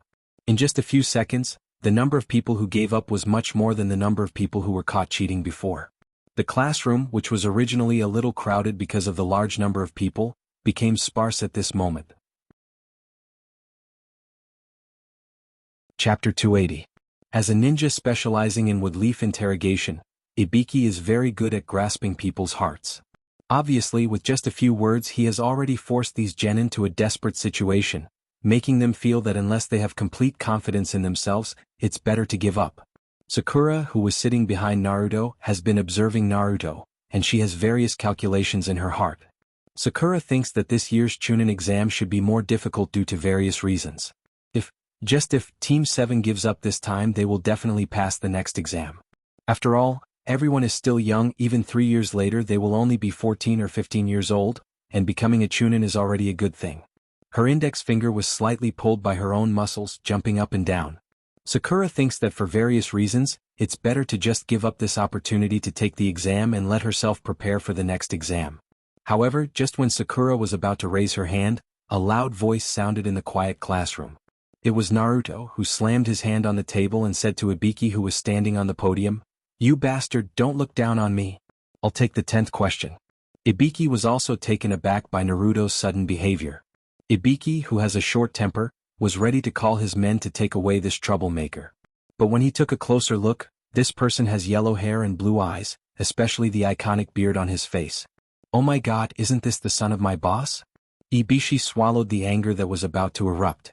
Fortunately, Ibishi had always been a cold person in front of everyone, so he didn't show any obvious signs of anger. But as an invigilator, Ibiki still has to deal with such a situation, so he can only try to make his voice sound more serious and said to Naruto, "Are you sure? Your decision is likely to involve your two teammates, making them unable to take the Chunin exam in the future. Can you bear such a heavy burden?" Naruto seemed to have calmed down. He glanced at his two companions and said to Ibiki with a smile, "The three of us are a team. Whether it's good or bad things, we have already decided to bear it together. Uncle Nangong once told me that the momentum is like that of a tiger. When a person gives up once, he won't be obsessed with giving up a second time. I will never escape from this exam. Even if I'm a genin for a lifetime, it's much better than losing my temperament." Hearing Naruto's words, Ibiki also nodded secretly in his heart. These words are similar to fourth Hokage, but who is this Uncle Nangong? After hearing Naruto's words, the rest of the people who were swaying between taking the exam and not taking the exam also became firm. That's right, who is afraid of who? If this ninja who looked smaller than most of them could say such a thing, how could they not do it? Ibiki looked at the people below and knew that no one will withdraw even if he continues to pressure them. His originally cold face suddenly showed a gratified smile, and he said to all the people who participated in the first exam, "Very good. Congratulations, all of you have passed the first exam." As soon as Ibiki's words came out, everyone's face changed, but soon people like Shikamaru understood what was going on. It seems that the so-called 10th question is actually a test of a person's temperament. As long as they choose to take the exam, they will definitely pass. Nangongja looked at some of the people in the classroom who were crying with joy, and he was also gratified by Naruto's performance just now. Although Naruto's brain is not that bright and it took a lot of effort to teach him. But Naruto has an advantage that surpasses anyone, that is, he will listen to some of the reasons you say and even think about it and gradually apply it in his own life. If Nangongja was in Naruto's position, Nangongja would definitely not do the same thing as Naruto. After all, the number of competitors he can have is a little bit less, and now the passing rate is really high. But this is also the reason why Naruto is Naruto, isn't it? Not to mention Naruto, Nangongja looked helplessly at the corner in front of him, where a person was squatting there eating meatballs. Nangongja basically has an impression of Woodleaf's Jonin. Although he was a little far away, Nangongja still recognized this person. She is the examiner of the second exam of this Chunin exam, Mitarashi Anko. This person, who had an unusual obsession with meatballs, squatted in the corner of the room with a large box of meatballs and a bulging bag a short while after the exam started. In less than an hour, there was already a bunch of bamboo skewers used to skewer meatballs next to Red Bean. In the classroom, Senai Ibiki's voice rang out. Anko stuffed the meatball in her hand into her mouth and took out a few smoke grenades from her bag. She then threw them into the classroom's window. Then she opened her bag. There was a long string of words written on it, which probably explained her position and name, and then quickly rushed into the classroom with chakra attached to her feet. Originally, the people in the classroom were celebrating their passing of the first exam, but suddenly the classroom began to smoke. After the smoke dissipated, a woman appeared, posing in a very cool posture. Anko silently thought in her heart, "I'm really handsome." However, Nangongja, who had just witnessed everything, and Marino Ibiki, whose eyes were red from the smoke behind Anko, could only silently curse Anko in his heart. Motherf asterisk cur. Anko didn't have time to care about Ibixi's situation, but looking at the people in the classroom, she probably got the number in her heart. It seems that a lot of people passed the exam. Ibixi, you can't do this job well. Let me eliminate at least half of the people in the second exam. Originally, the first half of Anko's sentence was still teasing Ibixi, but when she reached the second half of the sentence, she slowly released her murderous aura. She looked at the genin in front of her with a cruel smile. The genin expressed that they were scared to death. Chapter 281. Woodleaf Village, the entrance of the Death Forest. The genin candidates who passed the first exam stood together, listening to Mitarashi Anko explain the rules of the second exam to them. Everyone understood what Mitarashi Anko meant by reducing the number of candidates by half. Every team will be given a scroll. The scrolls are divided into two types, the Scroll of Heaven and the Scroll of Earth. Only the ninjas who have collected both scrolls can go to the tower in the middle of the Death Forest to report to pass the second exam. This is the reason why the number of people participating in the exam was reduced by half. But the genin didn't only face the threat of other genin as enemies, but also the unique environment of the Death Forest. Countless ferocious birds and beasts live in the Death Forest, and all the participating teams have to find a way to survive in the Death Forest.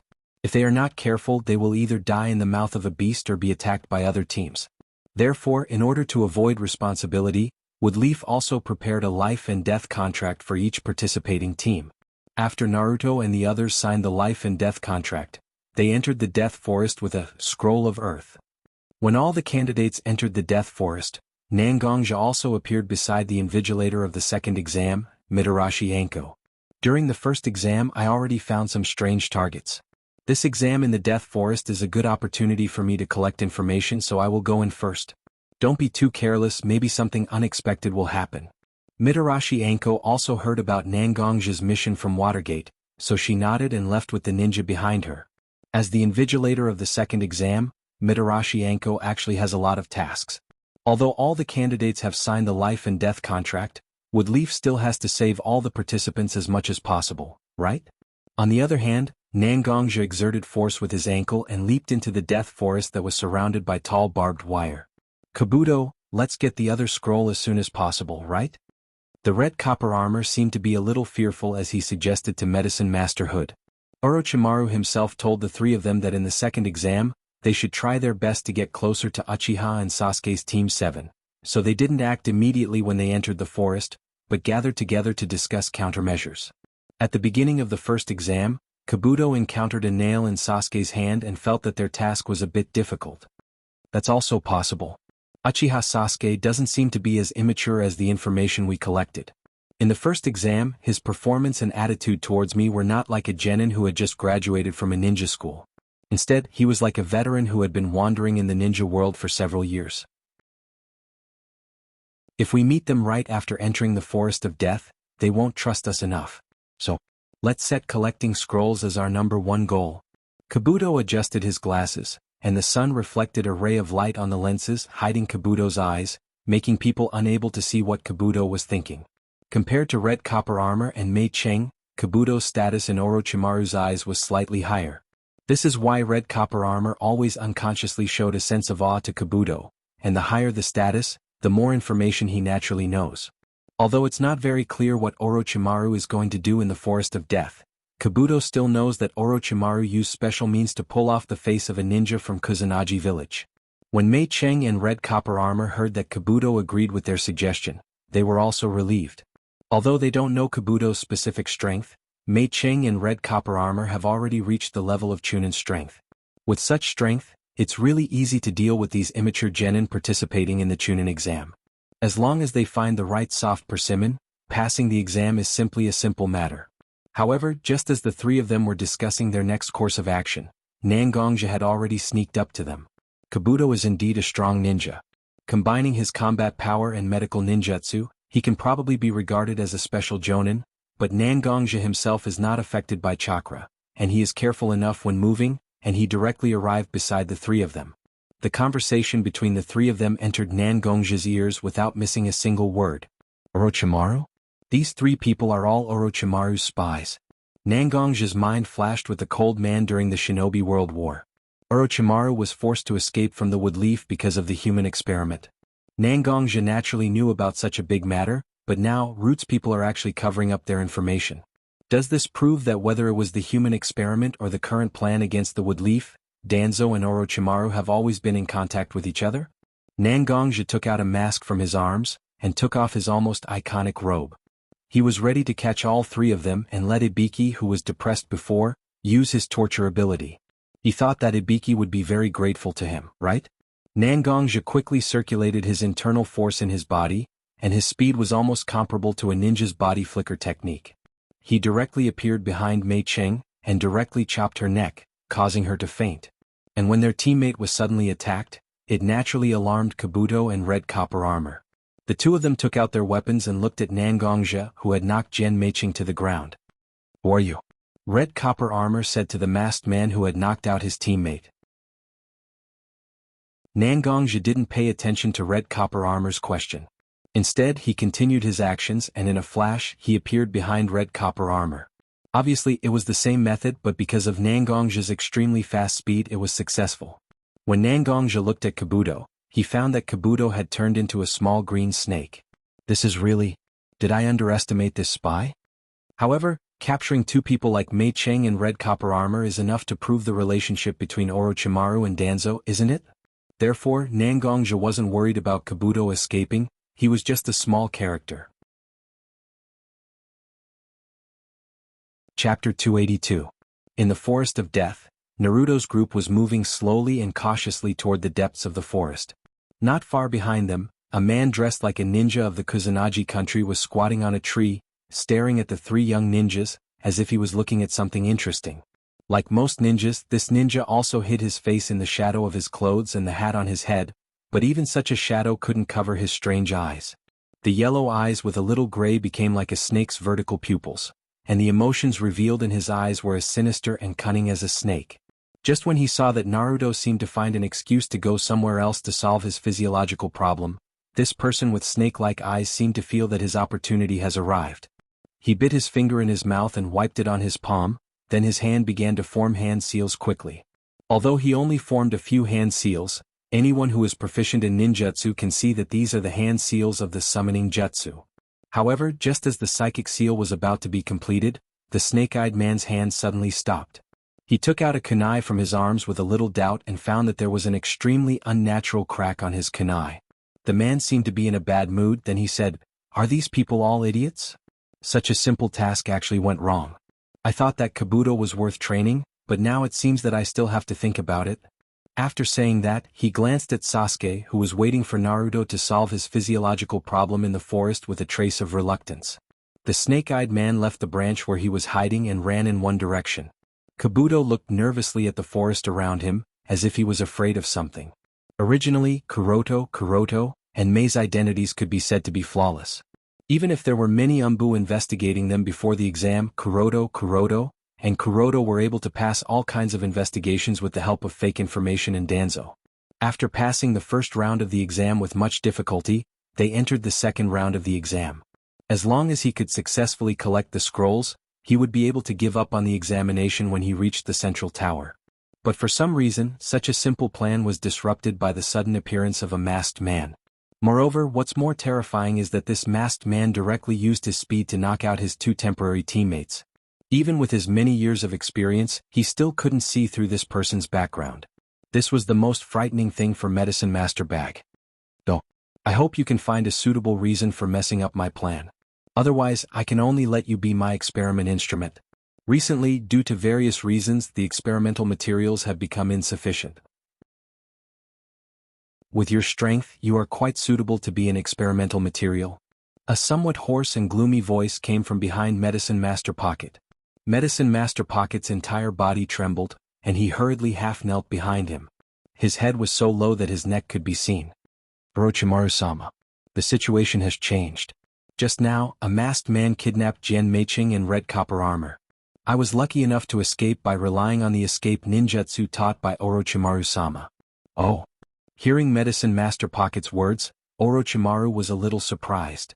Medicine Master Pocket's overall strength has reached the level of Special Jonin, such a person actually retreated without a fight? Orochimaru also felt a little interested. Can you recognize who this person is? Medicine Master Pocket heard Orochimaru's question and naturally knew that Orochimaru was interested in the person who kidnapped his temporary teammates. This person's speed is extremely fast and I didn't feel that he used chakra at all. I can be sure that he has reached the speed of the body flicker technique by relying on his physical fitness. And because the strength of Red Copper Armor and Jian Meiching is limited, he didn't reveal any more information. This person is still dressed in black clothes, wearing a mask and putting away his hair. He is very experienced. Just by relying on such one-sided information, I can't judge who this person is for the time being. Orochimaru didn't scold Medicine Master Pocket for not getting more information. Instead, he rubbed his chin with his hand as if he wanted to find someone from his memory who fits Medicine Master Pocket's description more closely, but he found that many people only fit one of the information, either they are not strong enough, or they are not as cautious as this person.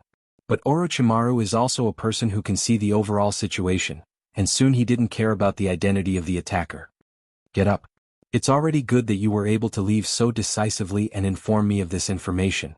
It doesn't matter that Jian Meiqing and Crimson Copper Armor were captured. The information they know is really little. At most, they know your and my identity and our interest in Sasuke. It doesn't matter. But you don't need to take the exam this time, just give up your current identity and go outside to prepare for the next mission.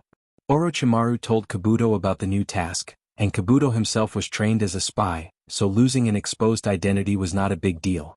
So he directly jumped away from Orochimaru. Orochimaru whispered softly in the same place.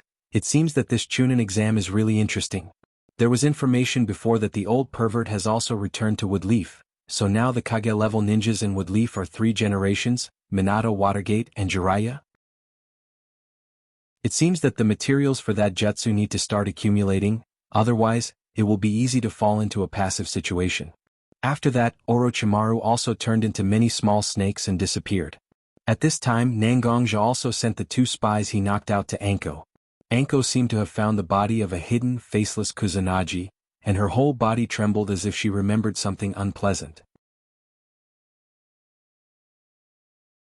Chapter 283. In the Hokage's office, Watergate was sitting in his chair, looking at Nangongji, Ibiki, and Anko standing in front of him. His expression was a bit gloomy. Obviously he wasn't in a good mood. Ibiki. What's the result of the interrogation? Minato suddenly asked Ibiki. Ibiki's originally very serious face had a drop of cold sweat at this moment. He was just a ninja who presided over the interrogation, but the things he interrogated had a lot of implications. This made Ibiki feel a lot of pressure. Ibiki's face was originally very serious, but at this moment, a drop of cold sweat was dripping down his face. Originally he thought that he could pretend to be an ostrich for a while and let Nangongja and Anko speak first, but now that Watergate called him out, Ibiki had no choice but to speak. The interrogation has been completed, and these 2 spies have already gotten a lot of information with the help of the Yamanaka clan. What is certain is that these 2 people are indeed spies left by Orochimaru in the Woodleaf. Although they are only genin over the years, they have also provided a lot of information about the Woodleaf to Orochimaru. This time, the task of participating in the Chunin exam is to complete Orochimaru's task of connecting with the orphan of the Uchiha clan, Uchiha Sasuke. As he said that, Ibiki's forehead was full of sweat. Obviously, he felt that the next words were not so easy to say. Watergate also saw Ibiki's embarrassment.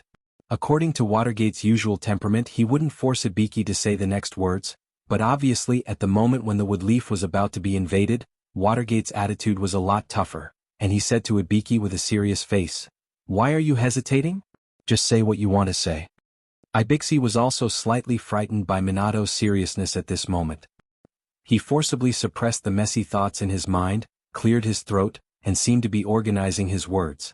Finally he opened his mouth and said, "Don't worry." According to the testimony of these 2 people, it seems that Root is also involved in this operation. It was Root who came forward to cover up their information, and they were able to pass all kinds of assessments to enter the Chunin exam. But this information can't be confirmed yet, so our interrogation department is still suspicious of such information. Although he said that he was suspicious, how could Ibiki not pay attention to such information when interrogating these 2 people? He constantly let the Yamanaka clan use psychic secret technique to explore the memories of these 2 people, and now these 2 people are almost like fools. But because of his position, Ibiki absolutely can't directly point the spear at Danzo, so he added the words of suspicion. Watergate's reaction, Ibiki's S, but the clenched fists on the table can't prove that Watergate wasn't as calm as he appeared. Shuego looked at Anko and asked, "What do you think? Is there any information on the second exam site?" Anko's eyes were also in a trance, and her pupils were even a little lax, but when she heard Watergate's question she forced herself to focus and said to Watergate, "We found a place where a Kusanagi ninja participating in the exam had his face peeled off using a secret technique. Because of my familiarity with Orochimaru, I know that he has sneaked into the exam venue. Not long ago, we also sent a team of ninjas to explore the Forest of Death and found that Uchiha Sasuke of Team 7 has been cursed and is still in a coma." After saying that, it seems that the curse mark left by Orochimaru's experiment also began to move, making Anko's face look very painful. Hearing the words Team 7, Watergate's expression also changed. Isn't his son also in Team 7? What about the others in the same team? Anko thought for a while and said to Watergate, Uzumaki Naruto and Uchiha Sasuke of the same team seem to have fallen into a coma. The Umbu ninja seems to have found traces of the Nine Tails chakra outbreak around them. But now it's certain that neither Uzumaki Naruto nor Uchiha Sasuke's life is in danger. Haruno Sakura also showed excellent medical skills and performed timely rescue. The Umbu has sent a team to follow them. Once there is any situation that may endanger their lives, the Umbu will directly take action. As a member of Woodleaf, Naruto's identity and importance are naturally well known, so after Anko found traces of Orochimaru, she immediately transferred an Umbu team to Naruto's vicinity. That's good. Anko and Ibiki, you can leave for now. Nangong, stay for a while, I have something to tell you. After Anko and Ibiki bowed to Watergate, they also left respectfully. Nangongja saw that both of them had left, so he found a sofa and sat down casually. Did you contact the little girl from Uzumaki clan? Watergate saw Nangongja's casual attitude and didn't have any disgust. Instead he asked his own question. Not yet. When I found these two little mice, I immediately came to report. And I think it's better for Kushina to get in touch with this child than for me, isn't it? Nangongja said to Watergate, and at the same time made his own suggestion. Watergate also frowned, but he felt that letting Nangongja contact such a little girl is indeed a bit of a waste of talent, so he nodded and said to Nangongja, well, I will ask Shina Kushina to contact this child. Now that we know that Orochimaru has sneaked into Woodleaf, I have a more important task for you. As long as you complete this task, even if the plan to attack Woodleaf is really unfortunately carried out, our losses will be reduced a lot. With that said, Shueimin took out a map from his desk and handed it to Nangongja, then he instructed, don't worry Nangongja. You also know the target of the task. When the time comes, just explain the situation to him directly. Nangongja nodded and left Watergate's office. Walking to the door of the Hokage office, Nangongja opened the map in his hand, but he found that the map in his hand was actually the map of Woodleaf Village, but there were many places marked with red crosses. Why is the marked place not a pub but a bathhouse? Nangongja sighed, but he also vaguely knew who he was going to look for to help Woodleaf. This person is indeed outstanding, but his character. Chapter 284. Although Nangongja has been in Woodleaf for a long time, he's not the kind of person who likes to go out with others. Except for some famous commercial streets in Woodleaf, Nangongja is familiar with, he only knows the general location of other places. This may be one of the reasons why Nangongja doesn't have a wide range of friends in Woodleaf. The map that Watergate gave to Nangongja basically marked all the large and small pubs and baths in Woodleaf. As a village with a large population, there are a lot of such entertainment places. Maybe Nangongja's luck isn't so good, but he didn't find Jiraiya even after walking half a circle around Woodleaf.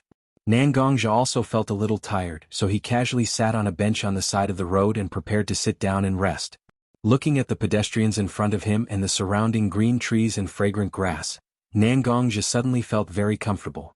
Originally, Nangongja still cared about the mission and some other troublesome matters, but now he temporarily pushed them out of his mind. Forget it. Anyway, I'm not in a hurry. According to my speculation, Orochimaru's plan should be at least in the second half of the Chunin exam. At that time all the important people will gather. This is the best time to act. Now, even if I find Jiraiya with Orochimaru's hiding method, it won't be easy for anyone to find him, right? Perhaps because he convinced himself, Nangongja also took out the azure jade gourd that has been hanging on his back, opened the cork and began to drink slowly. The azure jade gourd contains the lost drunken immortal wine. The drunken immortal wine that originally came from the banishment elder has been consumed by Nangongja. Under the urging of the liquor worm in his stomach, Nangongja has been staring at Aokiji after dealing with the affairs in the Blood Cloak Pavilion, hoping that Aokiji can make the drunken immortal wine. After referring to many ancient books in the Blood Cloak Pavilion, he finally made a wine similar to the drunken immortal wine. As soon as the cork was opened, the fragrance of the wine directly floated out of the azure jade gourd. Unlike ordinary wine, the aroma of the drunken immortal brew formed a white mist in the air and drifted in all directions. The people who passed by Nangongja only smelled the fragrance of the wine, but many of their faces turned a little pink as if they were drunk. Originally, many people noticed that the azure jade gourd in Nangongja's hand was the source of the wine fragrance, but although Nangongja was just sitting there, the residents of the Woodleaf noticed that Nangongja was extraordinary. As members of the Woodleaf, although their strength may be average, their eyesight was extremely accurate. Although many people were tempted, they noticed that Nangong's strength must be extraordinary, so they didn't dare to disturb him. If you don't believe me, you can see a group of people squatting under a tree on the corner of the street opposite Nangongja. They were trying their best to sniff the drunken immortal wine in Nangongja's hand. Nangongja was too lazy to pay attention to these people. He just held his azure jade gourd and poured a mouthful of wine into his mouth from time to time. Nangongja drank the wine in his mouth, and just as Nangongja was about to raise the azure jade gourd to his mouth again, a hand reached out from behind Nangongja and grabbed Nangongja's wrist. Hey, kid, don't waste this kind of wine. Let me taste it for you. The person who spoke in a very dissolute tone, like a madman who didn't care about anything. Nangongja also saw a strand of hair on his shoulder that belonged to the person behind him. It was a strand of long white hair. So Nangongja looked back and saw a person with 2 streaks of red oil paint on his face. His white hair was a little messy and the word oil was written on his forehead was standing behind him. I say, Jiraiya-sama. I haven't seen you for so long, why do you want to drink my wine? Jiraiya also looked down at Nangongja, as if he didn't recognize Nangongja. He just looked at the azure jade gourd again. Today I don't know why, but a kid has been haunting the tavern and the bath. In order not to let this kid bring me trouble, I endured for a long time and didn't show up. But this kid actually took out such a good wine, I can't miss it, can I? Although Jiraiya kept calling him brat and brat, Nangongja knew that Jiraiya was actually clear about his plan to find him. But maybe Jiraiya didn't know why he was looking for him, so Nangongja also said to Jiraiya, actually, this kid originally wanted to find a senpai to drink with. But after looking for a long time, I didn't find this senpai at all. Everything can wait, but wine can't wait, right? Since I can't find him, I have to enjoy it myself. After all, a snake sneaked up to the tree. As a person leaning against the tree, I naturally had to enjoy myself. This snake wanted to break my back. This is a huge snake. When Jiraiya heard the word snake, the hand holding Nangongja's wrist trembled, as if he didn't think of this matter. So Jiraiya's expression also became serious. You mean a snake came to the wood leaf? Not only that, many people came to the wood leaf with the snake, they came with saws and axes. But there aren't many people looking after the tree right now. That's why I came here, hoping to find someone to look after this tree with us. Nangongja said to Jiraiya, but both of them looked calm. Obviously Jiraiya has realized the importance of this matter. A group of people led by Orochimaru wanted to destroy the wood leaf? Although Jiraiya left Konoha for various reasons, few people can surpass this former Sanin's feelings for Konoha. It seems that Watergate asked you to come to me? I also came back because I heard some rumors, but I didn't expect the situation to have reached this point. Since Watergate asked you to come to me, then I can't refuse. I will go to the Hokage's office now, and when I understand the situation, I will come to drink with you. After that, Jiraiya jumped on a nearby roof and ran all the way to the Hokage's office. Chapter 285.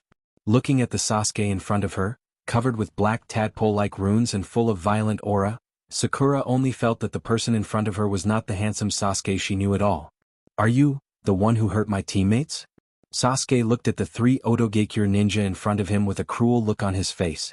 After Sasuke and Naruto fell into a coma, Sakura had been carefully looking after the 2 of them, but Naruto was in a coma because of the battle with the man who claimed to be Orochimaru. Sasuke was even more dangerous. After being bitten on the neck by the man who claimed to be Orochimaru, he had been in a coma with a high fever. Sakura, who was usually the object of protection, suddenly changed her role and became the person who protected her 2 teammates. However, shortly after Sakura moved her 2 teammates into this tree hole, 3 Otogekyou ninja jumped out. They seemed to not only want to snatch the scroll belonging to Team 7, but also want to kill the 3 people of Team 7.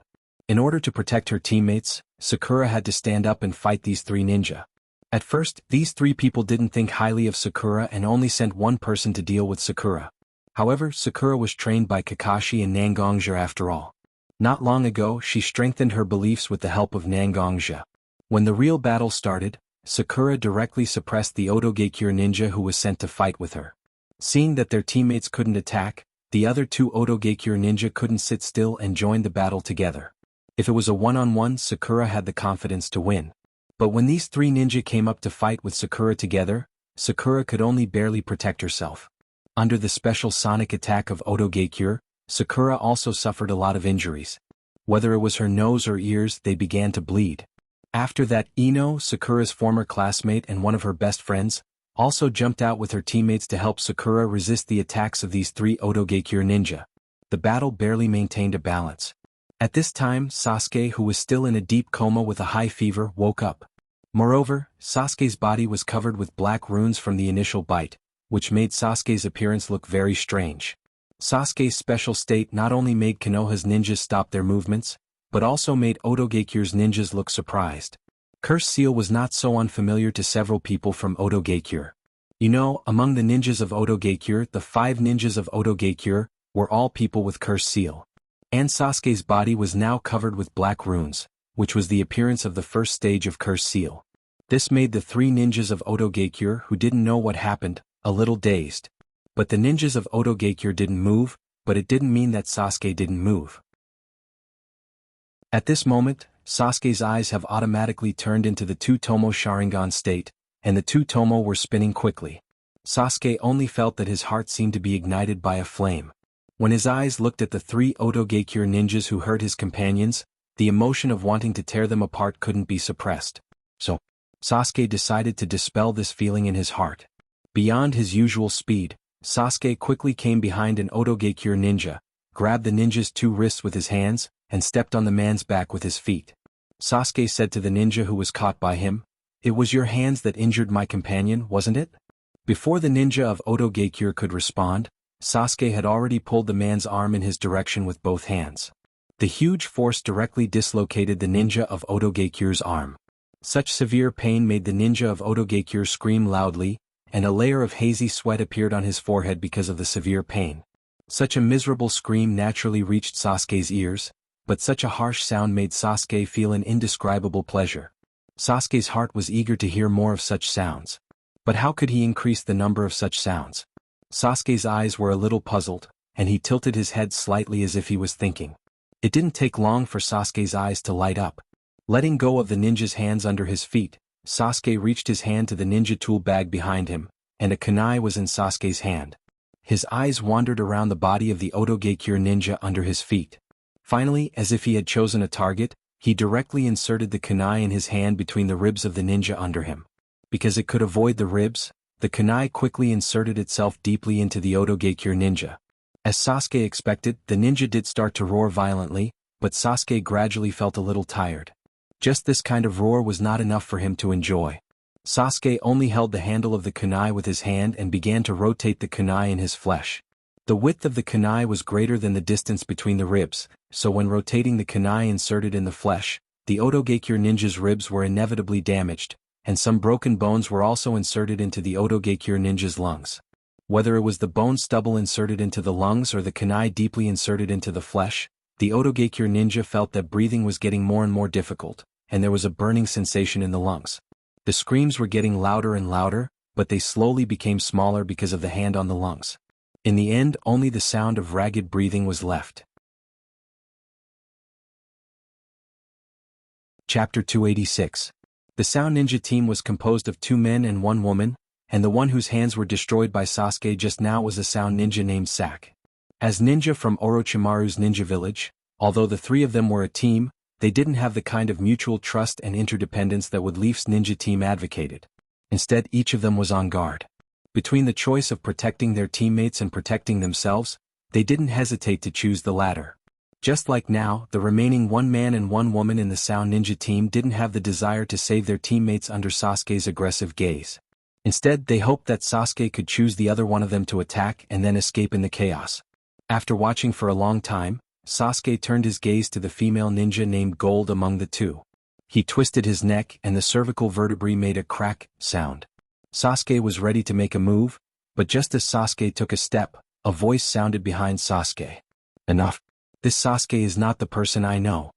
The person who shouted was naturally Sakura. Although Sasuke was usually cold to people and somewhat eccentric, he wasn't such a madman who enjoyed torturing others. At the beginning, Sakura saw Sasuke wake up, and her heart was inevitably filled with joy. But the first thing Sasuke did after waking up was to attack the ninjas who besieged him.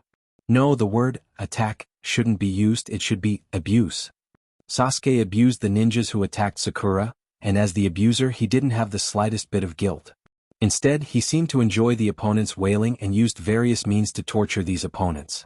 Such a person was more like a madman than a person. How could a person who had lost his soul and was only venting his inner beastly nature be the person he had been watching all this time? Therefore, when Sasuke was about to attack the female ninja among the sound ninjas, Sakura could no longer suppress her inner resistance to Sasuke's current appearance, and such words directly blurted out. Sasuke also heard his teammate's organization and turned his head to look at Sakura. His originally handsome face was covered in black runes, making him look exceptionally ferocious. His original handsome appearance was nowhere to be seen. Sasuke's eyes were also filled with a strong madness. He stared at Sakura with a little doubt and said to Sakura, "What are you talking about? Why are you stopping me? I'm doing this for you. A bunch of trash like you actually dared to hurt my teammates? Naturally, I want them to have a taste of the bitter consequences of doing such a thing. I'm clearly helping you vent your anger. Why are you stopping me?" Sasuke's words were justified as if everything he did was reasonable, but Sakura stopped him, which made Sasuke feel incomprehensible. Sakura looked at Sasuke blankly as if she didn't react to Sasuke's answer. She could only slowly walk in front of Sasuke. The three sound ninja were directly ignored by Sakura, because Sasuke was now the person she cared about the most. She gently placed her hand on Sasuke's face, and her fingertips brushed across the black lines on Sasuke's face. Sasuke's body was still very hot. Obviously, the high fever had not subsided. Because the high fever took away a lot of water from Sasuke's body, Sasuke's skin became extremely dry, and Sakura also felt the roughness from Sasuke's skin. What kind of thing can make you like this? The Sasuke I know is very proud and stubborn. He used his expressionless face to cover his scarred heart in front of people again and again. However, I don't hate Sasuke like that. Because even after experiencing a lot of things that ordinary people can't accept, the Sasuke I know can still face everything bravely. So, I like Sasuke the most. Sakura has never concealed her feelings for Sasuke. At the beginning, Sakura was just like Ino. In fact, she was very curious about this handsome classmate. Under a sense of competition with her friends, Sakura began to want to get close to Sasuke and understand Sasuke. If she really liked a person for so many years, how could Sakura not understand everything that happened to Sasuke? Although because of the deliberate cover-up by the senior management of Woodleaf, Sakura was not so clear about what happened to Sasuke. But Sakura knew that Sasuke lost his family, his clan, and everything he was familiar with since childhood overnight. Putting herself in other people's shoes, Sakura felt that if she encountered such a thing, she didn't know when she would have completely lost her mind. Sasuke, on the other hand, resisted such grief.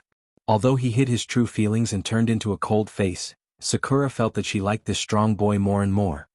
"Now do you still have a trace of the Sasuke I like?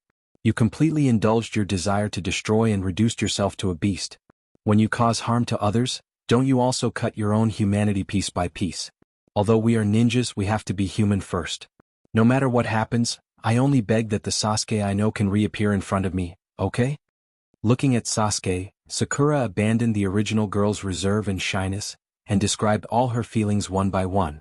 When she asked the last question, Sakura's voice was replaced by choking. Tears rolled out of her eyes and flowed on her face that became dirty because of the battle. Sasuke didn't speak, he just put his hand on Sakura's face and wiped away the tears on Sakura's face. His eyes, which were originally filled with frenzied emotions, became clear at this moment. Sasuke's mouth opened again and again, but there was no way to say any words. Although they didn't speak, there was an inexplicable agreement between the two, as if everything was clear in their hearts. Sasuke seemed to think of something, his eyes flashed with a trace of struggle, and he took back his hand that was on Sakura's face. Turning around to restrain his emotions, he coldly spoke to Zack and his two other party members who had both his hands crippled by him. "Get lost." Thoas and Jean seemed to have been pardoned, their eyes were full of excitement. The two of them picked up their teammate who had fainted on the ground and immediately left this place. Sakura saw that the three of them had gone far, and immediately turned her eyes to Sasuke, as if she had some questions to ask Sasuke. But Sasuke turned his head and glanced at Sakura, and his body softened and fell directly to the ground. Chapter 287. In the place where the Umbu team was hiding, Nangongja and Anko stood together, watching what happened between Sakura, Sasuke, and the Sound Ninja. With Anko and Nangongja's hearing, the conversation between the children could still be heard clearly. Anko looked at Sakura and Sasuke, who fell to the ground with a dull face, and muttered to herself, "Are the children now so powerful? How old are they to confess like this? Oh my god. If I had such courage back then, I wouldn't have been a leftover woman for so long." Although she was muttering to herself, Nangongja was so close to Anko after all, so he heard it clearly. Seeing Anko's dull face with a slightly envious look, Nangongja couldn't help but cast a very strange look at Anko. Such a person who was trained by a person like Orochimaru, how could he still have such feelings of yearning? Anko obviously felt Nangongja's strange look, and also looked back at Nangongja as if saying to Nangongja, although this girl's personality is a bit special, who isn't a girl who yearns for love? Nangongja himself wasn't so familiar with Anko. This involved personal emotional issues. Nangongja didn't have any position and experience to talk to Anko, so he still put away his gaze. At the same time, Red Bean secretly decided to seal away all the romance novels she had collected. It was all Red's fault for recommending these books to her, causing her to become like this. She was actually mocked by someone she wasn't that familiar with. Nangongja asked seriously while Red Bean was still indulging in her imagination. Nangongja asked Red Bean seriously, "Are those black lines on Uchiha Sasuke's body the cursed seal you mentioned?" Red Bean also knew that now was not the time to let her imagination run wild, so she replied to Nangongja with a serious expression. "Indeed, that is the cursed seal. I was originally Orochimaru's disciple, and Orochimaru once injected such a cursed seal into my body. But the cursed seal on Uchiha Sasuke's body is still somewhat different from the cursed seal on my body. Obviously, Orochimaru has perfected the cursed seal a lot over the years." With that, Anko also covered her neck with her hand, as if she could feel the original pain now. Why was Sasuke's mental state so strange just now? I also taught Sasuke. Although this child's character has some problems, he can't reach the point of madness just now. Is this also because of the so-called cursed seal? Nangongja seemed to remember Sasuke's out-of-control appearance just now, and said his speculation to Anko. Anko also nodded in surprise, looking at Nangongja, who was not familiar with the cursed seal, but guessed the characteristics of the cursed seal. Indeed, in fact, Woodleaf has been studying the cursed seal on my body for so many years. After all, the cursed seal is not only a physical burden for me but also a mental burden. But whether it is the cursed seal on my body or the improved version of the cursed seal on Sasuke, after the outbreak, there will be a special chakra wandering around the body. This kind of chakra not only strengthens a person's body, but also causes a certain degree of stimulation to the brain. It makes a person's inner negative emotions erupt in a large number. Sasuke's experience must have accumulated a lot of negative emotions, so it is normal for such a loss of control to occur. Anko's answer was very pertinent, which also explained why Sasuke could recover under Sakura's words. His body was filled with negative emotions. When Sakura said such words to Sasuke, it was tantamount to tearing a hole in the darkness of Sasuke's heart, allowing Sasuke to recover his consciousness. After the commotion was over, the second round of the exam was back on track. Sasuke and Naruto also woke up one after another. After some bumps, the three of them finally walked to the center of the Forest of Death with 2 scrolls. Of course, Nangongja was also there to welcome all the ninjas who passed the second exam, watching them enter the tower one by one with the scrolls they collected. Unsurprisingly, Kabuto didn't appear among the people who passed. Obviously, he had found an opportunity to hide himself. After that, it was naturally because the number of people who passed the second exam exceeded expectations. Under the invigilation of Hayate Gecko, a group of genin began to compete for the quota of the third exam. Nangongja didn't pay attention to these genin. After all, these people's battles weren't worth the attention of a ninja like Nangongja. Except for the guidance of each team and the team leader ninja sent by each village, almost no one cares about the battle between genin. When Nangongja looked around at all the ninjas present, he didn't find anything special, so his interest was pitiful. After the end of his battle, Sasuke, accompanied by Kakashi, also carried out a seal on his body to a certain extent. Outside the original 3 tomo-shaped curse seals, there was a circle of runes forming a seal. But to be honest, for Orochimaru's meticulously studied curse seals, such a seal was just a layer of paper insurance. The qualifier ended quickly, and the list of people who passed was quickly announced. Uzumaki Naruto, Hyuga Neji, Uchiha Sasuke, Nara Shikamaru, Haruno Sakura, and Aburame Shino officially entered the third exam as Woodleaf ninjas. Temari, Gaara, and Kankuro officially entered the third exam as Sand ninjas. Toth from Sound Ninja became the only ninja who didn't come from any of the 5 major villages to enter the 3rd exam. To be honest, Nangongja was a little surprised that Sakura and Toth could enter the last round of the exam. Sakura's opponent was her best friend, one of the successors of Ino Shikacho, Ino Yamanaka. In the face of Ino's spiritual ninjutsu attack, Sakura showed her tenacity, and under Nangongja's training her taijutsu became very powerful, which also laid the cornerstone of Sakura's victory. As for Toth, it was entirely because of Akimichi Choji's abnormal performance that he smoothly entered the 3rd exam. At this point, the 2nd exam officially ended. Chapter 288. After the end of the qualifiers, the ninjas who passed were naturally happy. But for them this is just the beginning. Because there will be a more important 3rd official exam that will determine whether they can become a ninja or not. Every ninja who participated in the exam was reminded by their instructor or teacher about the importance of the 3rd exam. Standing on the 2nd floor of the central tower, the Sand Ninja's teacher, Baki, was frowning at this moment.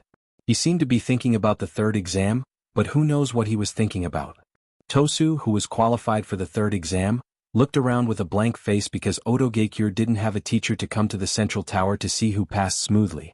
But no one cared about why no one from Otogekyur was here to watch. After all, although the Chunin exam was taken by 6 countries together, the real protagonists were the 2 major ninja villages, Woodleaf and Sand Ninja. On the contrary, the ninja from Kusagakyur, who was thought to be a dark horse, didn't qualify for the 3rd exam, which was very surprising. Nangongja has been looking at the red-haired girl among the ninja from Kusagakyur. This is the girl that Watergate is very concerned about, Uzumaki Karen, who is likely to be the orphan of the Uzumaki clan. Soon, the 4th Hokage Minato announced the official end of the qualifiers, and announced the schedule of the 3rd Chunin exam, as well as the order of the participants. All the ninjas in the tower dispersed in an uproar. On the contrary, a man in a black robe who had been standing behind Watergate, slowly walked toward the direction where the ninjas from Kusagakyur gathered. Along with him were the Umbu who belonged to Watergate. When the team leader of Kusagakyur saw the people from Woodleaf walking toward him, he was still wary and surprised. After all, such a big ninja village suddenly sent such a group of people toward him. Anyone would be faintly on guard. But when the Umbu whispered to the team leader of Kusagakyur, he could only nod and then look at the girl in his team with a pitiful look. She obviously suffered a lot and looked a little timid. Karen looked at her team leader. There was no resentment in her eyes after being abandoned. Instead, there was a feeling of relief. In Kusagakyur, Karen has always been a dispensable character. The reason why Karen can come to Woodleaf to participate in such a grand Chunin exam is actually because Karen's 2 teammates are particularly excellent. In order to ensure the integrity of the 3-person team, Kusagakyur brought such a girl who only knows a little sealing technique and has no combat power to Woodleaf. Now, Konoha's Umbu obviously came for this dispensable girl. Konoha's Umbu didn't have any outstanding performance, so Konoha wouldn't have a conflict with a big ninja like Konoha. Although she didn't care that she was abandoned by Kusagakyur, Karen still had a trace of fear in her heart. After all, a powerful force like Woodleaf was eyeing her, and they didn't even hesitate to bear the possibility of conflict between her and Kusagakyur's alliance. This made Karen begin to reflect on what she has that Woodleaf is eyeing. Could it be the special ability that he has been hiding all this time? But just for such an ability would Konoha really covet it to this point? Karen followed Woodleaf's Umbu to a secret room in the central tower with fear, but one of Karen's hands was behind her back.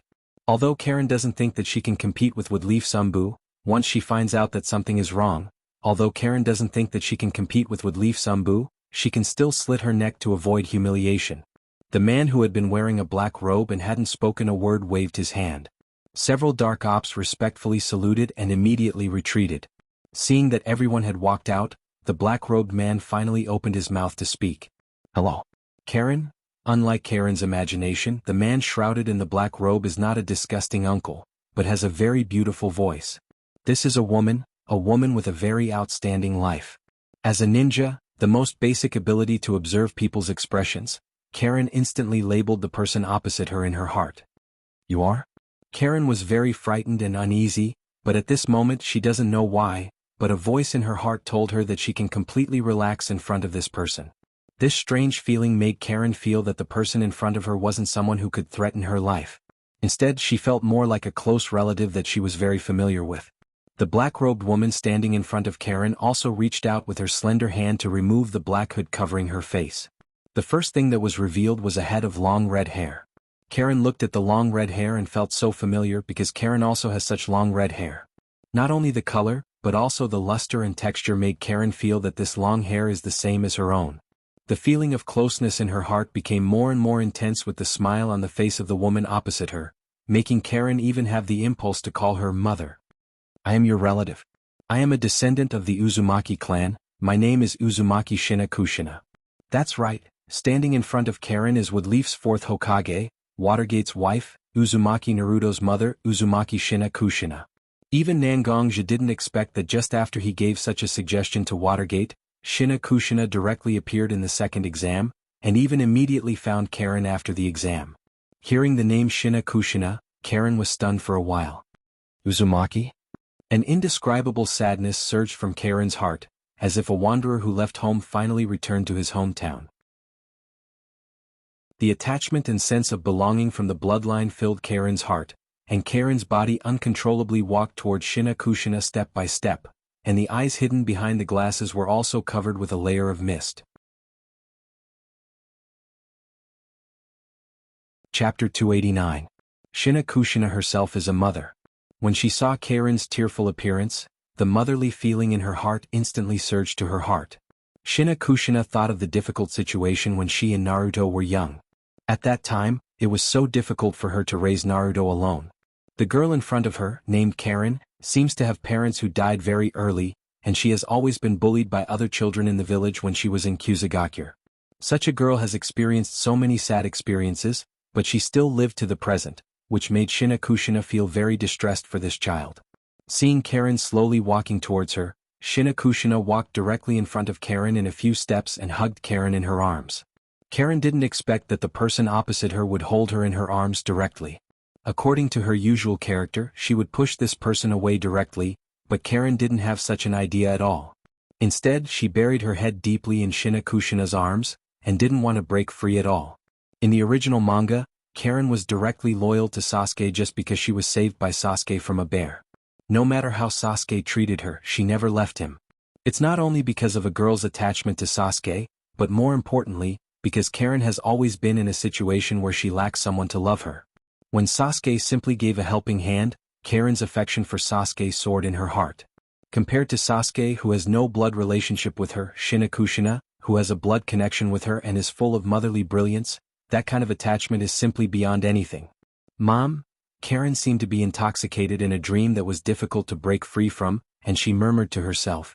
Kushina was also very surprised by Karen's reaction, but in a flash she understood Karen's mentality. Such a child who has suffered so much neglect was comforted by Kushina at this moment.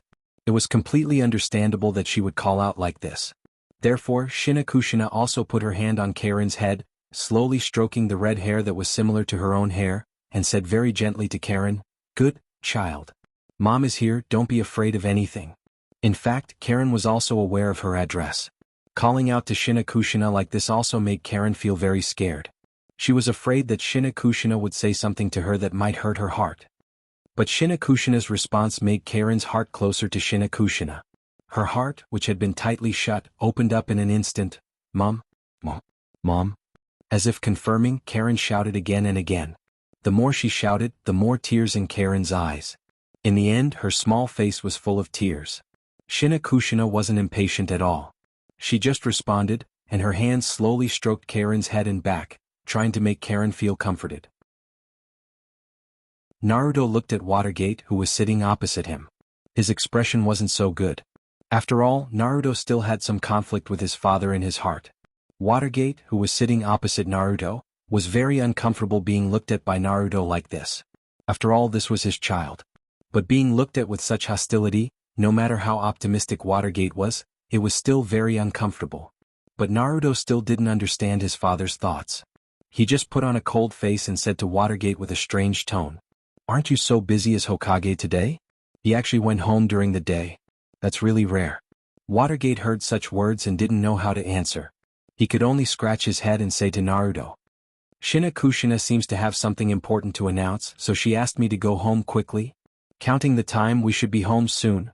Naruto heard that it was his mother's arrangement and didn't say much. There was no more conversation between the two, and the entire living room was shrouded in an awkward atmosphere. But this awkwardness didn't last long. Soon the sound of the key opening the door clearly appeared in the ears of the two.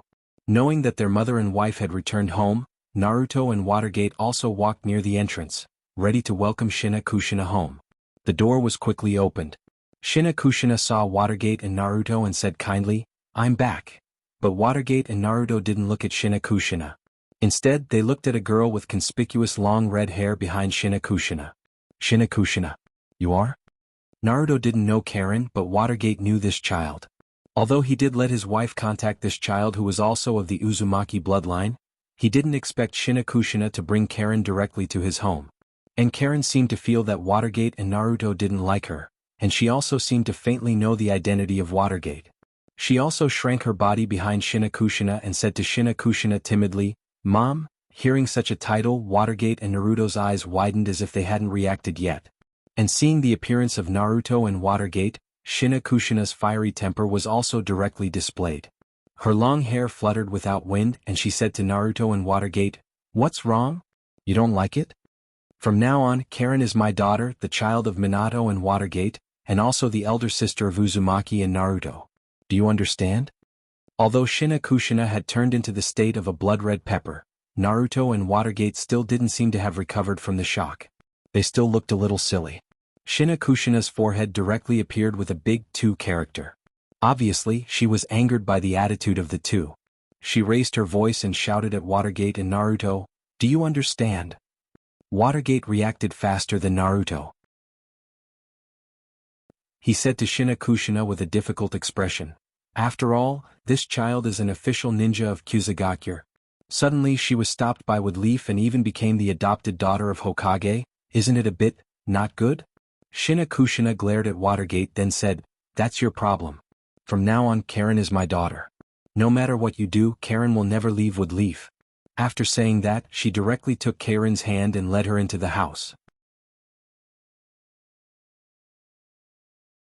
Chapter 290. For Watergate, this period of time is indeed a bit of a headache. After all, Woodleaf has to face the attack of Tsunagakure Orochimaru, and possibly even Akatsuki. And even inside Woodleaf, Danzo, this old guy, may have some bad ideas. But for the reputation and majesty of Woodleaf, Watergate can't suspend the Chunin exam, which will gather a lot of important tasks. These days, Watergate has been trying his best to win over all forces that may help him and carry out various transactions with these families that value their own interests. This has already put a lot of pressure on Watergate, and now his wife wants him to take a registered ninja of Kusagakure as his adopted daughter?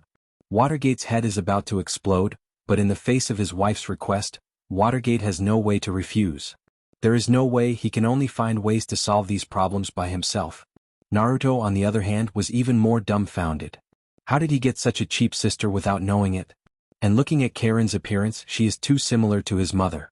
They both have red hair, and although her personality seems to be a little timid, Naruto always faintly felt that this girl named Karen may have the same violent genes as his mother. I say, is this still an orphan of Kusagakure? No matter how you look at it, her relationship with his mother is too close.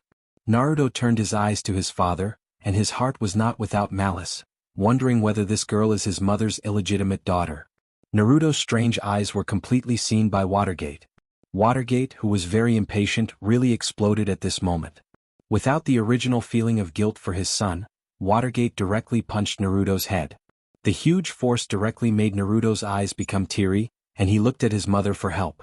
Shina Kushina saw Watergate suddenly punching her son's head, and was instantly unhappy. Just as she was about to say something, she was directly interrupted by her husband.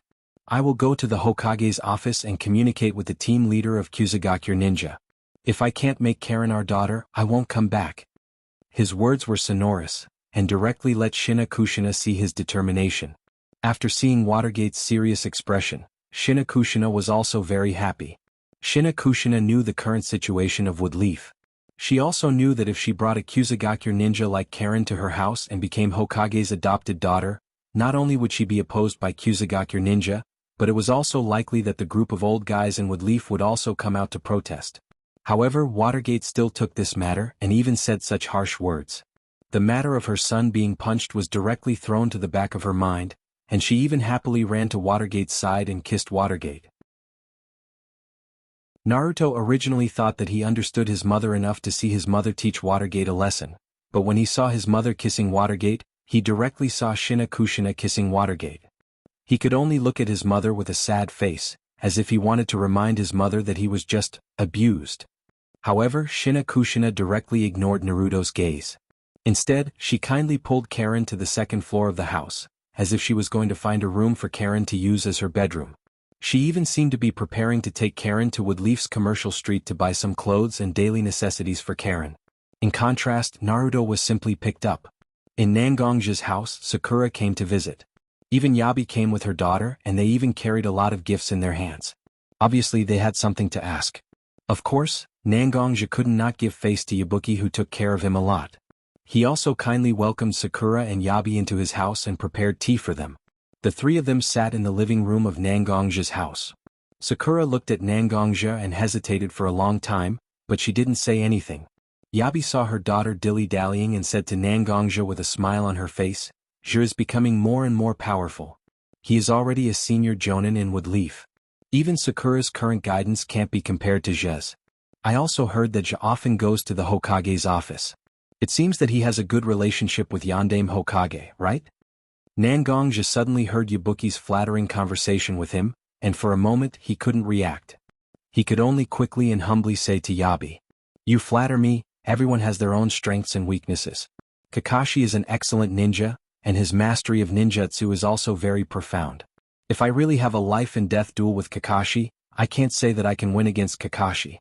In Yabi's ears, Nangongja's humble words were naturally spoken by Nangongja. However, Nangongja knew that if he really had a life and death duel with Kakashi, although the possibility of winning was very high, he still had some scruples about Kakashi. In Nangongja's heart, he faintly felt that Kakashi had actually been holding back. "Actually, this time I came with Sakura to ask you something.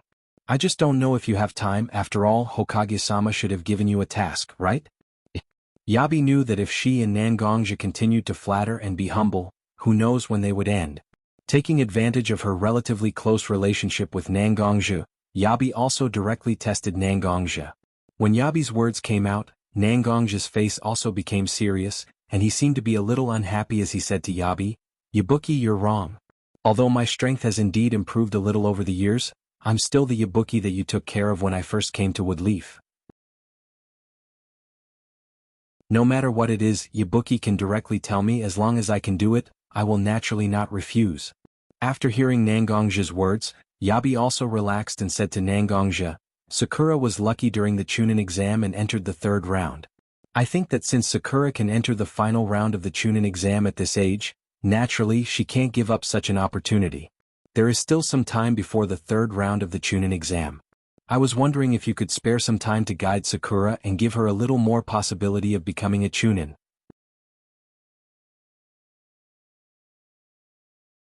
Chapter 291.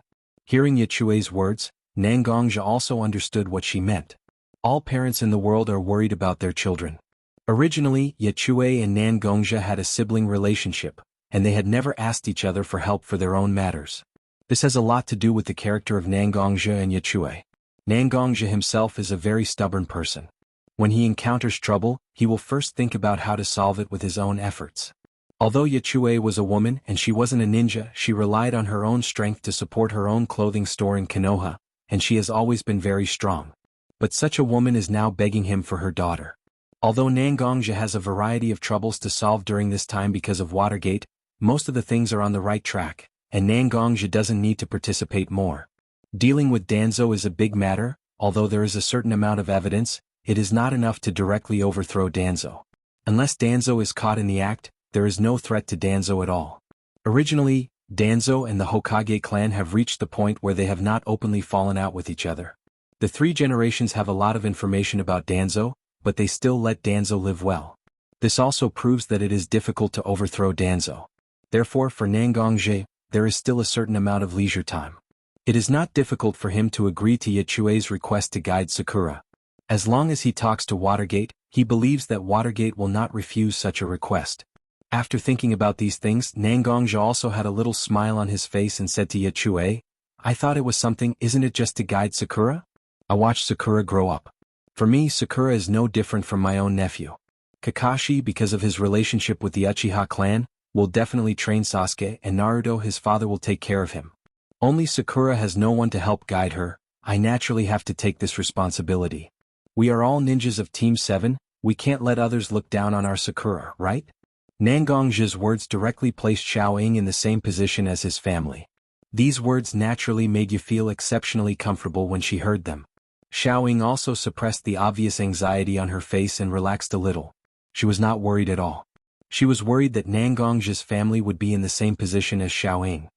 Zhu is right, we can't let others look down on our Sakura. Then I will leave Sakura's matter to you. I will go pack up Sakura's luggage and send it back later. During this time, Sakura, you don't have to come back.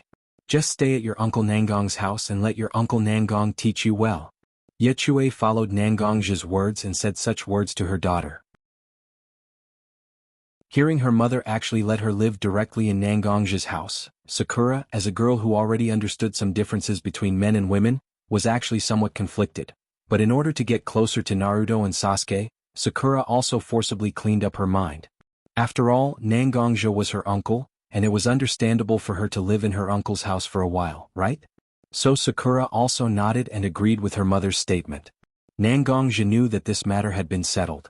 After watching Yechue leave his house, Nangongja also began to think about how he wanted Sakura to grow her strength during this time. Although Nangongja also knew about Sakura's training when he was in the Wave Country, he still had a certain understanding of Sakura's overall quality. But after all, it was not an actual fight, so Nangongja actually had some doubts about Sakura's specific situation. There was no way he could only walk in front of Sakura and said to Sakura, "Sakura, although I know that Yabuki must have given you a lot of expectations for the Chunin exam, expectations are also an unbearable pressure, making it impossible for a person to exert their full strength. The Chunin exam is not a test of a person's combat ability, but a person's overall quality as a ninja. As long as you show the qualities a ninja should have when fighting against the opponent, even if you lose in the first round, you can still become a Chunin in the end. So, I hope you can put all the distracting thoughts aside. Carefully consider where your advantages are and where you can make full use of your advantages. Don't just pursue improving your strength and live to learn more powerful ninjutsu. Do you understand what I mean?" Nangong's words were very honest because in fact, it was only a short period of time before the Chunin exam. It was very difficult to make Sakura have a qualitative leap in combat strength. What Nangongja can teach her is to make her fully aware of her advantages, so that she can fully show her qualities in the Chunin exam. Sakura herself was a smart child. When she heard Nangongja's words, she naturally understood what Nangongja meant. She sat on the wooden corridor on the side of Nangongja's courtyard, frowning slightly. It seemed that she was carefully analyzing where her advantages were. Nangongja also looked at Sakura's tangled appearance and didn't disturb her. Nangongja actually knew where Sakura's advantages were, but some things can only be remembered by oneself. If Nangongja opened his mouth to analyze Sakura because he wanted her to understand him as soon as possible, although it seems to be a good thing in the short term, it is not conducive to Sakura's future development. Time passed by little, the sun in the sky had now turned into the sunset. For nearly an afternoon, Sakura has been thinking about her performance in all the battles she has been fighting. Whether it was the sound of Nangongja's footsteps or the passage of time, Sakura didn't care about it in her heart. Just when the sun was about to completely set, a beam of light passed through the burning clouds in the sky and shone on Sakura's face. With a little gentle sunlight, it was like a key that unlocked the shackles of her future in front of Sakura. Sakura's thoughts returned to the time when she learned to climb trees under the guidance of Nangongja. At that time she was able to learn how to climb trees quickly, even faster than Naruto and Sasuke. What did she rely on? Her control of chakra.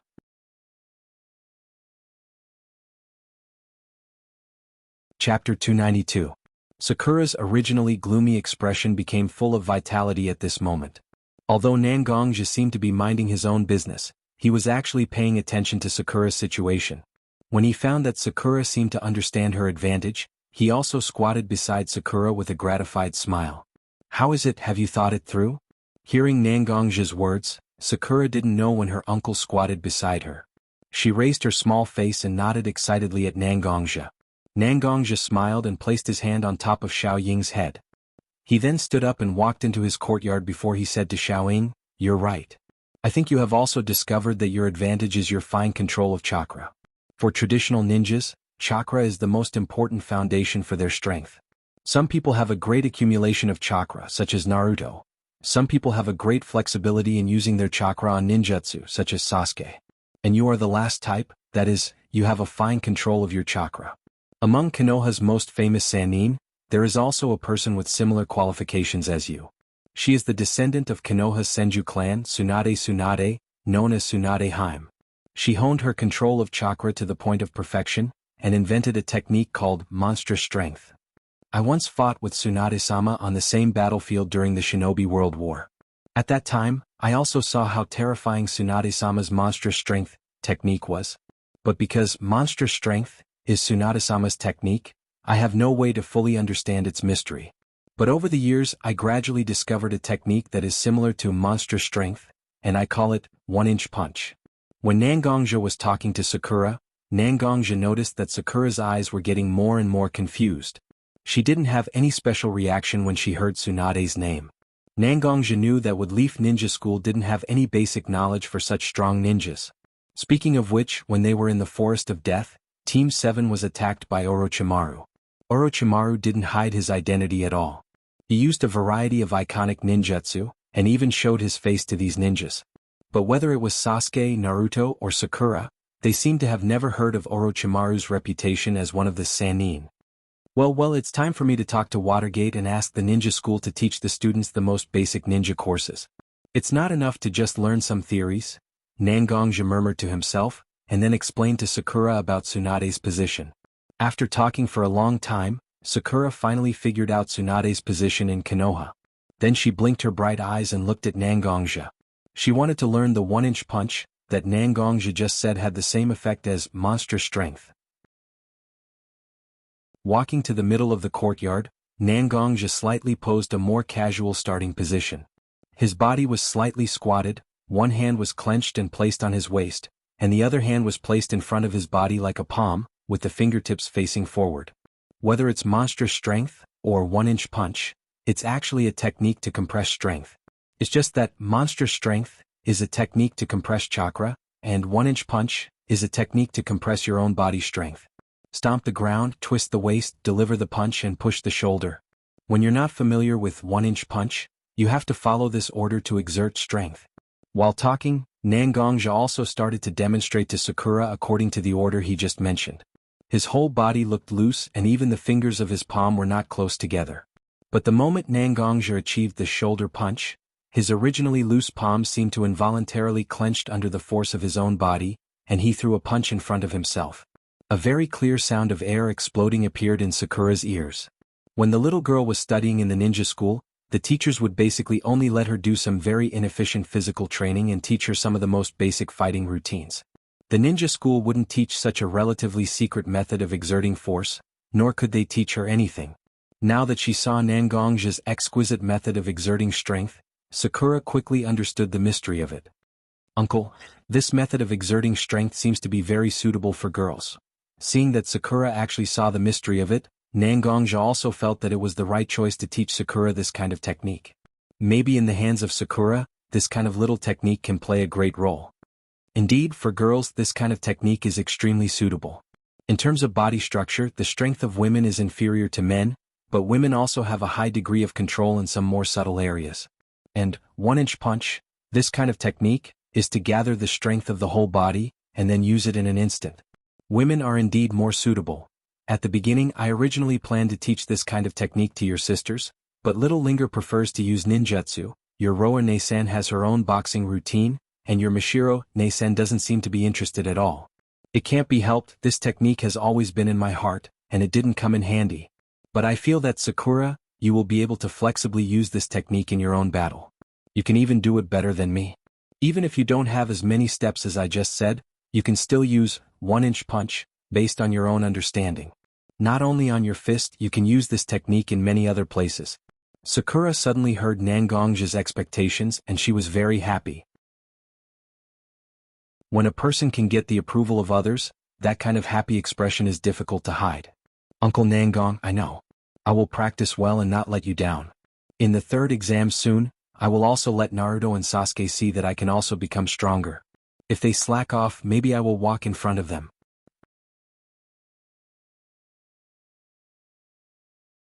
Chapter 293. Hearing Sakura's childish words, Nangongja actually wanted to see everyone's expression when they see Sakura's strength increase and become the next Tsunade Hime. After calling Sakura to his side, Nangongja taught Sakura the specific techniques of one-inch punch little by little. He also taught Sakura how to compress Tsunade's monstrous strength, and how to compress chakra. Although the utilization of chakra is weaker than the original version of monstrous strength, it's still valuable. Naruto looked at the special Jonin in front of him, who was sent by his father to guide him. He wore round sunglasses and a bandana on his head. He was called Woodleaf Ebisu, and he had a look of disgust on his face. Naruto had seen Ebisu before. He was the grandson of the 3 generations Hokage, and the tutor of his younger brother Woodleaf Maru. Whether it was his special Jonin, Kakashi, or his father, they all seemed to recognize this person's ability to teach ninjas, and they even praised him a lot. However, Naruto felt that the person in front of him was simply a big pervert. When he saw Woodleaf Maru's seduction technique, he had the most nosebleeds. Such a person really made Naruto have no respect for him. Since he knew that Kakashi took Sasuke to train, Naruto was actually preparing to train with his uncle Nangong. However, Watergate told Naruto that Nangongja was working hard to train Haruno Sakura, so Watergate found Ebisu to teach his son. Maybe he thought that since Ebisu was able to deal with Woodleaf Maru, then he naturally had the means to deal with his big brat. Seeing Ebisu standing in front of him and bragging about his strength from time to time, Naruto impatiently dug his ears with his fingers, then stretched out his hand and waved it in front of Ebisu. Seeing Naruto's action, Ebisu thought that Naruto wanted to ask him some questions, so he adjusted his black sunglasses and said to Naruto, "I'm sorry, but I don't know what to do." "Naruto-kun, do you have something to ask me? As long as it's about training, I can guide you." Naruto rubbed his hands a little embarrassedly and said to Ebisu, "It's like this, I have a ninjutsu that I've been practicing for a long time, but I feel like I'm still lacking something. I hope Sensei can help me improve my ninjutsu." Ebisu also had some information about Naruto, and he knew that Naruto used Woodleaf Shadow Clone Jutsu the most. Ebisu actually had his own opinions on this ninjutsu, so when he heard Naruto's question, he assumed that Naruto wanted to ask him about the Shadow Clone Jutsu, so he said to Naruto, "Do you want to ask about the Shadow Clone Jutsu? Sensei has studied this technique carefully, and I found that he has a high requirement for the amount of chakra a person has.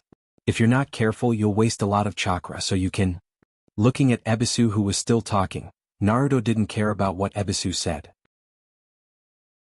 He just made a hand seal and began to mobilize the chakra in his body, then he shouted, "Watch my secret ninjutsu, Seduction Jutsu." The smoke rose and Naruto's playful, Seduction Jutsu, was launched. The sight of the naked woman shrouded in smoke was too stimulating for an old virgin like Ebisu. His nose started to bleed as he muttered to himself, "Ha, I'm not going to let you go. I'm going to kill you." Woodleaf Maru's ninjutsu. Was it invented by Yondaime Hokage's son? How did the descendants of Woodleaf Hokage become like this? Woodleaf Maru's future is worrying. Then, because of excessive blood loss, his vision turned black and he fainted. Naruto saw that Ebisu became like this and he was very proud of himself. He even couldn't help but think that if he used this technique in front of his uncle Nangong, he might not be able to withstand it. Thinking about it is really exciting. This is a death that must be done. Just when Naruto was still feeling proud of himself, a man with long white hair wearing a red jacket came out of the bushes. He had a serious expression on his face, but there was an unconcealable desire in his eyes. Hey, that little brat with golden hair and a beard, stop right there." Naruto heard someone calling him from behind. He turned around and saw Jiraiya standing behind him. He asked with some doubt, "You are?" The person in front of him looked very familiar, as if he had seen him somewhere before. Naruto felt very strange. "Meh, good question. I am the Toad Spirit of Mount Myaboku Jiraiya, also known as Toad Sage. Join me?" The strange self-introduction made Naruto's head dizzy. How can a person's name be so long? This was the first time he saw such a name. Naruto tried to repeat Jiraiya's name. Mount Myaboku. Mount Myaboku. Toad? Listening to Naruto's stuttering words, Jiraiya, who originally thought that his appearance was very cool, said to Naruto with some disgust, "You're right. You can just call me Immortal Toad." Naruto nodded stupidly, but the disgust in Jiraiya's eyes was clearly seen by Naruto.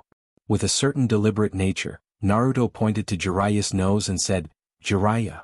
Lecture sage." When Jiraiya heard such a name, he instantly felt embarrassed, but he still corrected Naruto with a good temper. "It's Toad Sage. Toad Sage. Okay, lecherous sage." I said, "Don't you understand? I'm talking about Toad Sage." I heard it very clearly. "It's lecherous sage, right, lecherous sage?" The two were like children. They talked for a long time. In the end, Jiraiya was defeated and acquiesced to Naruto calling him Toad Sage. But then Jiraiya's expression turned serious. He pretended to be serious and said to Naruto, "Ebisu is a famous tutor in Woodleaf. You're not satisfied with him? How about I train you?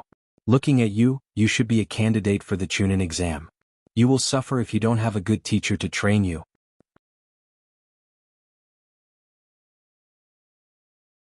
Chapter 294.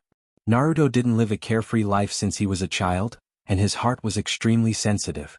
That's why when Minato arranged a ninja like Ebisu to be Naruto's teacher, Naruto's resistance was so strong. But the white-haired man in front of him made Naruto's heart relax, so when Naruto heard Jiraiya's words, he also faintly agreed. "Have you practiced climbing trees with chakra?" Jiraiya seemed to think of something and asked Naruto. Hearing Jiraiya's words, Naruto also nodded and said to Jiraiya, "Yes. Although the progress at that time wasn't so smooth, I can still climb trees with chakra." Hearing Naruto's answer, Jiraiya nodded and then said, "That's good. Since you have such a foundation, then I can teach you the next stage of chakra control. Watch." With that said, Jiraiya walked to the shore of a pool next to the two, then stepped directly into the pool with one foot. But the foot that stepped out was not submerged in the water, but stood directly on the surface of the water. Standing on the water, Jiraiya looked at Naruto, who was standing on the shore, and said, "The next stage of climbing trees is stepping on the water.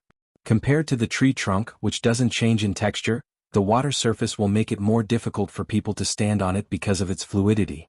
You have to keep paying attention to the changes in the water surface under your feet.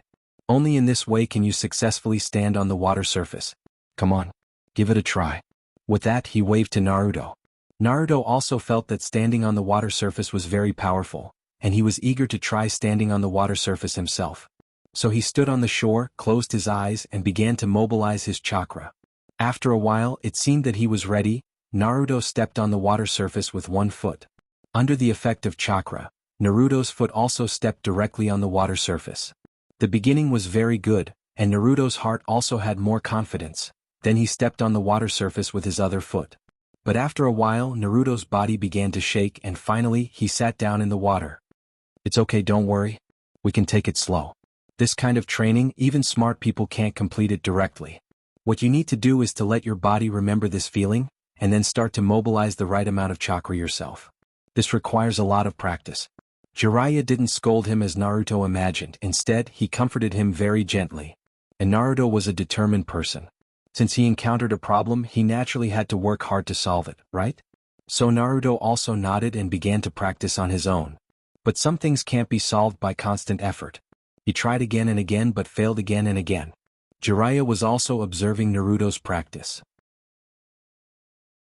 The experienced Jiraiya naturally saw that the reason why Naruto's control of chakra was so bad was actually because the seal in his body was loose, causing the Nine Tails chakra to mix in with his chakra. This kind of situation needs to be solved. Jiraiya's relationship with Shina Kushina and Watergate was needless to say.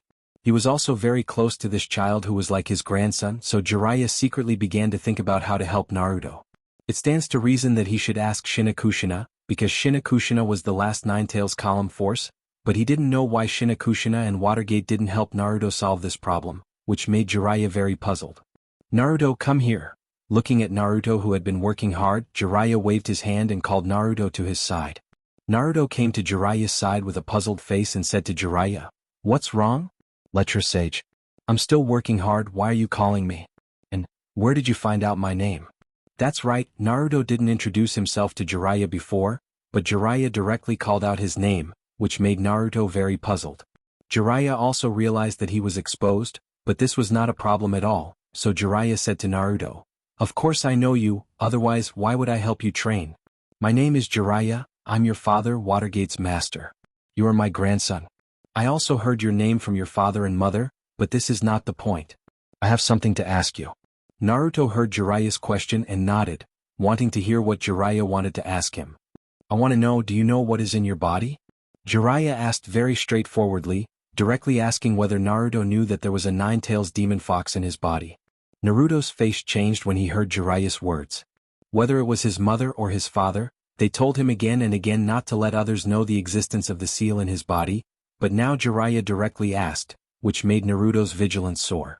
Naruto's face changed in Jiraiya's eyes.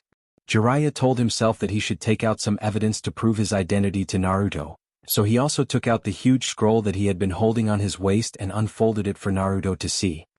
This scroll is a very rare psychic scroll. Anyone who signs their name on this scroll can summon the toad psychic beast from Mount Mayabu through their blood and psychic arts. Take a look at this. With that, Jiraiya unfolded the scroll in his hand, then pointed to a name and said to Naruto, "This is the name of Yondaime Hokage Watergate. As his son, you should know what his summon beast looks like, right? His summoning technique was taught by me, so I think this is enough to prove my identity, right?" Naruto thought about it carefully. His father, who he didn't like, seemed to really have a toad summon beast, so he dispelled his doubts about Jiraiya under the influence of a sense of identity and familiarity in his heart. But his eyes were staring at the summon scroll in Jiraiya's hand. Naruto's wallet and pajamas were all toad patterns. It can be seen that Naruto was actually very close to toads. Now that he knew that he could summon a toad summon beast through such a scroll, Naruto naturally didn't want to give up such an opportunity, right? Chapter 295. Jiraiya saw Naruto's eyes and naturally knew that Naruto was eyeing his summon scroll. Originally, Naruto was a very close person to him, so it's not impossible for him to sign this summon scroll. But now there are more important things in front of Jiraiya, and he doesn't allow Naruto to teach summon jutsu. Answer my question first and then I'll let you sign your name on this scroll. How about it? In order to make Naruto answer his question, Jiraiya also began to use the summon scroll of Mount Mayaboku to tempt Naruto. Naruto himself has a sense of closeness to Jiraiya, and now there's such a temptation like summon beast, Naruto won't avoid such a question. I know what's in my body. It's the strongest among the 9 tails in the shinobi world, the demon fox 9 tails, Naruto said, but Jiraiya can also see the deep sadness hidden in Naruto's eyes. As a Bijou, column force is a normal thing to be ostracized. In the eyes of ordinary people, column force is a monster that can go crazy at any time. In the eyes of high-ranking people, column force is a high-end killing machine. How can such a person give column force the most basic respect of a human? Column force of Tsunagakure is the child of Kazekage, but he is ostracized by the people in his own village. Column force of Kumo Shinobu is the younger brother of Reikage, but he also seems to be a little mentally unstable, playing his so-called hip-hop rap every day. Even with such an identity, he was still treated unfairly, let alone Naruto, who didn't have a father to accompany him since childhood and was raised by his mother alone. Jiraiya naturally knew the key points, so he said to Naruto, "Don't worry. I know that you actually have a sense of repulsion and disgust towards the 9 tails in your body. When you were young, there were countless heart-wrenching things that happened to you, and the root of those heartache was that there was such a tailed beast in your body. However, I hope that you can understand that the tailed beast in your body is also a part of your strength. There was no such thing as good or evil in power. As long as one could maintain a pure and kind heart, even 9 tails, who was known as evil, could exert a positive force. I also carefully observed your training just now. I think that the reason why you have such a hard time controlling your chakra is actually because the seal of the 9 tails in your body has loosened a little, causing part of the 9 tails chakra to exist in your body, causing your ability to control your chakra to deteriorate severely. I have thought of several plans for you. One is that I directly use the Fuinjutsu to strengthen the seal of the 9 tails in your body so that its chakra can't enter your body at all, but this also means that you will lose the powerful power of the 9 tails. The other way is that I help you open the seal more and let the 9 tails chakra continue to enter your body. During this time, I will try my best to teach you how to control the 9 tails chakra in your body. Of course, you can also go back and ask your mother. After all, Shinakushina is the last 9 tails column force. Her ability to control the 9 tails chakra is naturally more skillful than mine. This is the choice I gave you. Every decision should be made by yourself. I won't force you to follow my decision. No matter what plan you have, as long as you understand it in your heart, I will help you carry it out. After that, Jiraiya stopped talking. Obviously, he was waiting for Naruto to make his own decision. Naruto naturally knew that these things were related to his own interests, so he also fell into contemplation. Most of his strength actually relies on the abundant chakra in his body, but sometimes the enemy he faces can't be solved by the large amount of chakra, just like when he met Haku in the Wave Country. If he didn't have the outbreak of the Nine Tails chakra, he and Sasuke would have been surrounded and killed in the magic mirror ice crystal. Although the Nine Tails is the source of his pain, as Jiraiya said, the Nine Tails is also the best way to improve his strength. If he doesn't take it, he will be harmed. Since he has such a huge potential, naturally he shouldn't give it up so easily, right? After thinking carefully, Naruto also made his own decision and said to Jiraiya, "I've decided. Please help me loosen the seal and let the Nine Tails chakra flow into my body. I will work hard to tame this chakra and make it my own power. I won't use this power for destruction. Even if it's a violent chakra like the Nine Tails, I believe that as long as it's used properly, it can do good things." Hearing Naruto's decision, Jiraiya was actually very happy. After all, it would be a waste if such a huge power was really not used in his body. Since Naruto made such a decision, Jiraiya naturally began to prepare to help Naruto loosen the seal. "Take off your clothes and reveal your stomach." With that, Jiraiya's hand also turned into a claw in front of his body, and a cluster of chakra turned into a rising small flame at his fingertips. The seal on Naruto's stomach seemed to show its own texture because of the seal that Jiraiya was performing. Jiraiya carefully observed the nodes and found that the seal seemed to have been closed by someone. So he asked Naruto with some curiosity, "Has anyone else touched the seal on your stomach besides me?" Naruto didn't hide it. After thinking about it, he said to Jiraiya, "During the second exam of the Chunin exam, a perverted uncle who looked like a snake attacked our team, and then he pressed on my stomach and I fainted, Orochimaru." After hearing Naruto's description, the first person Jiraiya thought of was Orochimaru, the Woodleaf rebel nin who was originally in the same team as him. It seems that Orochimaru saw that Naruto was the Nine Tails column force at that time, and then sealed the seal on Naruto's stomach again. But it seems that he underestimated the power of the Nine Tails in Naruto's body. These days, his seal was directly broken by the Nine Tails chakra. These things have been reflected in the seal node on Naruto's stomach. Jiraiya couldn't help but feel that Watergate and Shinakushina didn't seem to have done their duty to care about Naruto. It was really not good to ignore such a thing. You're tuning in to the Han Lee's Wuxia Chronicles YouTube channel. We're so grateful for your support, and don't forget to subscribe to join us on this incredible journey through captivating stories. Your generosity through donations truly makes a world of difference, as it's the primary source of revenue that allows me to expand and enhance this channel for you. Thank you from the bottom of my heart for being a part of this adventure.